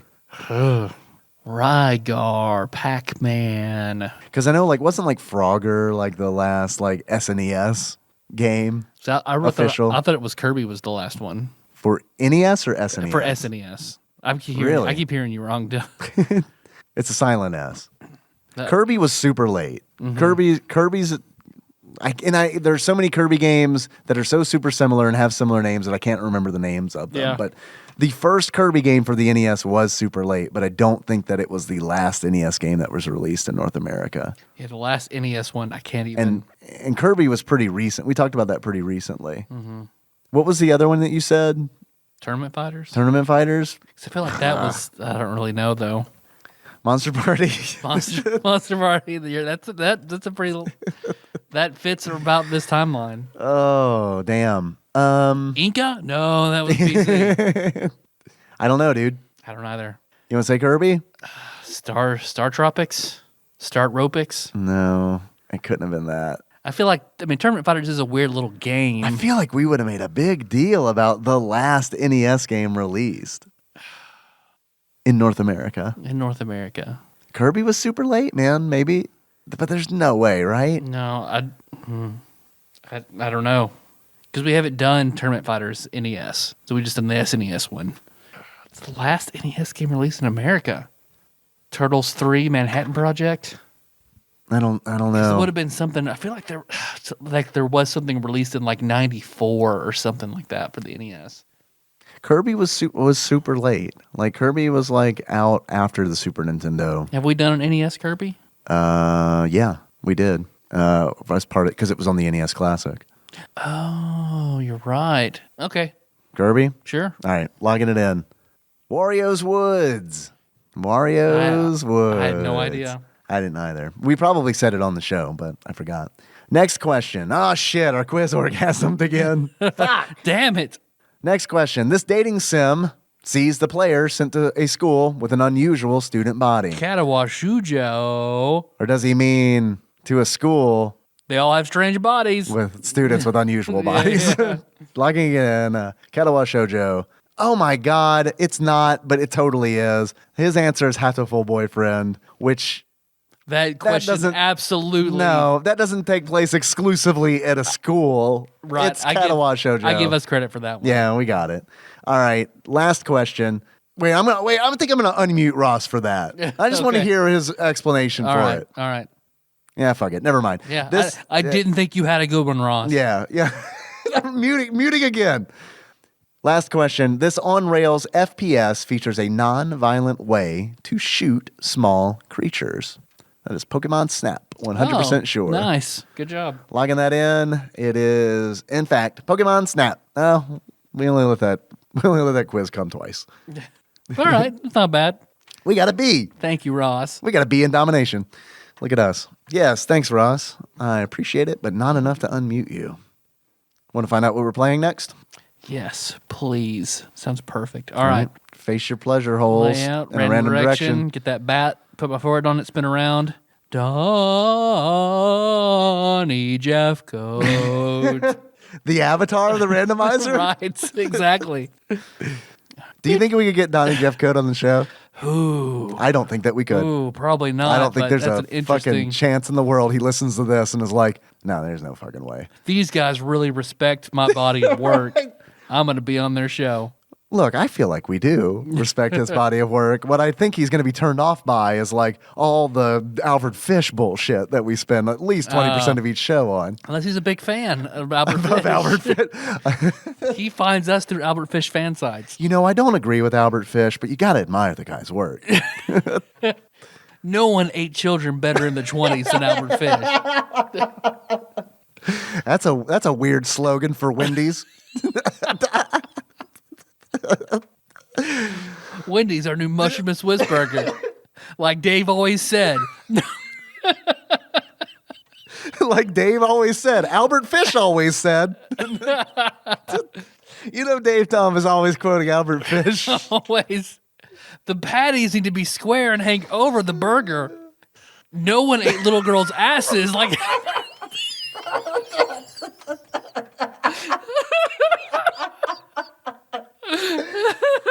So, Donnie Jeffcoat, you're welcome to come on the show anytime. Yeah, the point is, Donnie Jeff, go be on our show.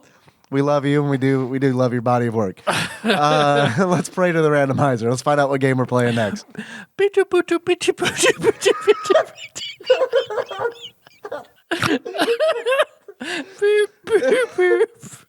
No whammies, no whammies, no whammies, stop.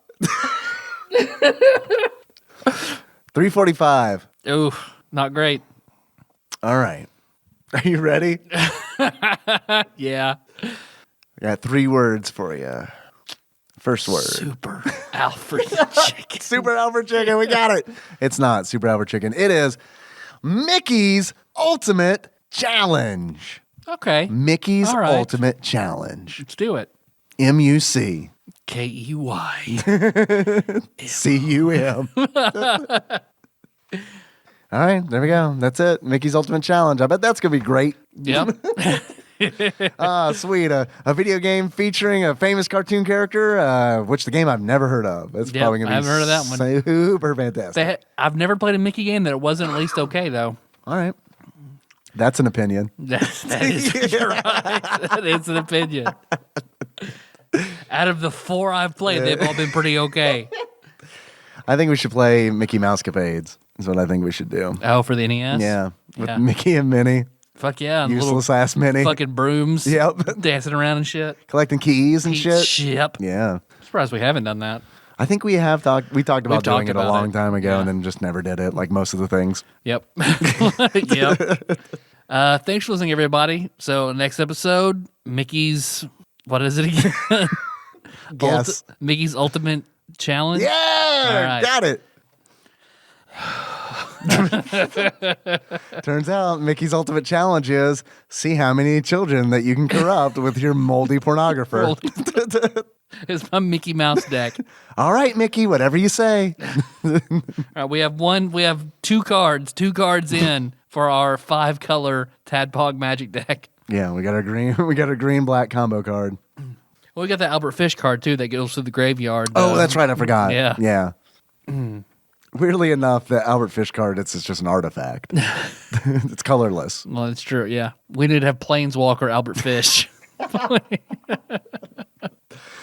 I don't know what's sadder, that card or the fact that I really think that a serial killer trading card game would probably sell. Yeah, a Magic the Gathering serial killer trading card game. We gotta like.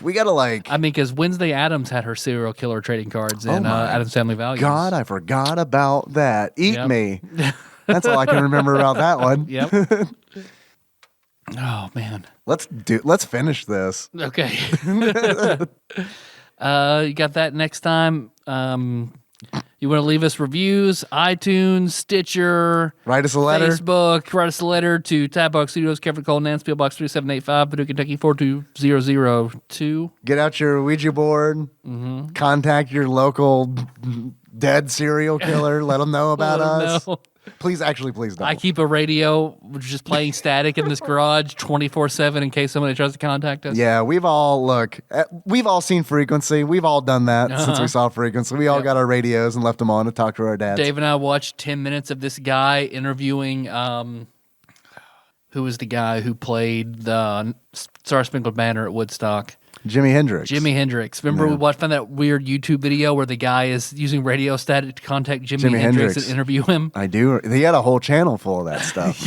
Yeah. He was doing very well. Yeah. Yeah, much better than we are. Yep. Yeah, which is, look, I'm not trying to hate on the guy or anything, but like what Tyler said was true. Like he has a channel where he just talked to Jimi Hendrix through static on a radio. Mm-hmm. Very successful. Well produced. Yeah, no, it was. It was. Like, I'm not like, I don't want to hate on the guy, but I mean, come on. It reminded me of something of like Seventh Guest. It was interesting. Yeah. I mean, we watched it. It's so true. There's something there. It's true. Not a whole episode, but we watched 10 minutes We of it. did watch 10 minutes. So it was 20 minutes of that per episode. To be fair, I was like, what does Jimmy have to say? Heather for green. What? Okay. I think he meant to say heroin's pretty great. Listerine? Oh, man. Shit, what do we do? Hey, Tadpog_podcast, Twitter, Instagram. You give us a call, 270-883-2555. Mm-hmm. Thank you very much, Ross. Yeah, thanks for being on the show, Ross. Appreciate you. Patreon. Got the Patreon jam. We do have a Patreon. If hey, did you enjoy this? Did you make it to this point in the show? In which case, you do legally owe us $1. Go to patreon.com/tadpog_podcast, and you can join the ranks of the I'm going to go ahead and say it, the best Tadpog listeners are the ones who support us on Patreon. Also, huge thank you to those who donate, because we trying to do bonus episodes for Patreon, and twice now we've pulled from Patreon to publish on our regular feed, which honestly makes me feel like I never want to miss a week is kind of the thing. Yep. And I want to do whatever we can to make sure that we don't miss a week. And because I really hate to pull Patreon episodes and put on the feed, because I want it to be special for the donors, but what I'm trying to say is thank you very much to those who donate, because without you guys, we wouldn't have had an episode last week. Mm-hmm. And I really, truly do appreciate that. I'd like to thank a few people who have recently donated to us. I'd like to thank, this is tough because we missed that week, so I'm not sure how far back I need to go. So we'll just do this. I'd like to thank Ben Hannibal, if you've been thanked already. It's your lucky day, buddy. Vegas Stakes. Thank you again. Definitely appreciate the new donation. I'd like to thank Victor Hart. Thank you for your new donation. Good Lord, the Baja Blast is coursing through my veins right now. I'd also like to thank Grim1383 for his donation, and I'd like to thank Daniel Abernathy for an enormous donation. Thank you, Daniel. Holy shit, we fucking love you. You're pretty much our new master. Dan the man. It goes randomizer. Dan the man. I like it. Alex Pena. Randomizer. Wait. Alex Pena. Randomizer. Cousin David. Cousin David. Platinum member Brett Miller. Dan the man Abernathy. All right. Awesome. I love it. Daniel, seriously, thank you. That's fucking awesome. You are amazing. And I'd also like to thank one Nicole Nance. Yeah. Thank you very much, nice. Nicole. That is very nice. Super sweet of you. Very much appreciate. Giving us money and not listening. I appreciate it. I'm good with that. Yeah, me too. Yeah. Honestly, I think that works out better for all of us. Well, we talked about the Minions, and that made her very, very happy, so she pledged. I do think that it is kind of funny, the timing on that, because the last time we did mention her, it was her or Josh cosplaying as a Minion for sexual pleasure. That is her main kink. Yeah. I mean, clearly not so much a kink, a fetish. Cannot finish without it. I mean, she probably wouldn't give us money if it weren't true. Exactly. I just knocked a cup over. I thought that was me. Oh my God. How's the cup? How are you? Is everyone okay? Man, my nuts went all the way up in my stomach when that happened. I thought for sure that there was a raccoon in here. I'm not saying there's not. All right, let's close it before it gets us. Is there anything else we need to talk about? Just that our theme song is moved by Sycamore Drive. Link to the track from the show notes at tadpog.com. How you want to close this one out, Dave? As our favorite gambler, Kenny Rogers. Mine is Kenny Rogers. Okay. So until next time. Tropical Capricorn. Charlie Brown's teacher was you. Setzer Gabbiani. A.K.A. Charlie Brown's teacher. Yeah. Did you know? Gaming facts. Did you know gaming featuring Tadpog? Charlie Brown was instructed by Setzer Gabbiani of Final Fantasy VI fame above his famous airship. You have a good YouTube voice. I like it. Hit me up, Did You Know Gaming? I'll read one. All right, Gabbianos. It's your boy Dave here with some gaming tips. Did you know? If you've played Albert Fish, you get infinite lives in Super Mario.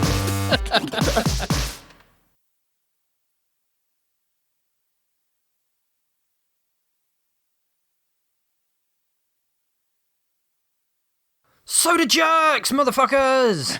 Do you motherfuckers get Tizer in the US? I don't know why I'm asking that. I know you fucking don't, because the can says the Great British Pop. Not the Great American Pop, the Great British Pop. And do you know why you don't get it now? Because you motherfuckers fell out with us over something. Fucking Abraham Lincoln walked to Delaware and spilt his coffee in the river or whatever the shit happened. I don't know. No one teaches fucking American history. Shut up. Fuck you. Anyway, Tizer is a drink, obviously, made by a company called Bar. They are the same people that make Iron Brew, the fucking ambrosia of the gods. It's not as nice, though. It is a weird kind of fucking chemically red colour. Like Iron Brew is kind of fucking chemically orange. This is chemically red. It doesn't really taste of anything. Ingredients say it's a citrus flavour, but I suspect that means no fucking flavour whatsoever. This is highly carbonated sugar water. It kind of vaguely tastes fruity, I think, but it leaves no lasting impression. It's not particularly nice. It's just like drinking fizzy water that is red and makes your teeth hurt. So, overall, not a great drink, but, you fuckers don't get it, so it's great. Fuck, it's been so long since I've listened to a Soda Jerks, I don't even know what you guys talk about. So, yeah, it's red, it comes in a can, it doesn't really taste of anything. I think you That's can their buy jingle. it on like American websites for like $8 for 4. Don't waste your fucking time or money. It's not even that nice. It wouldn't mix well with alcohol. Well, that's not true. It would mix well with alcohol in that alcohol's not much denser and it just sinks to the bottom. It just wouldn't, it wouldn't taste of anything. It'd just be like red alcohol that is slightly watered down. So, yeah, not great. But, it's, you don't get it. So there.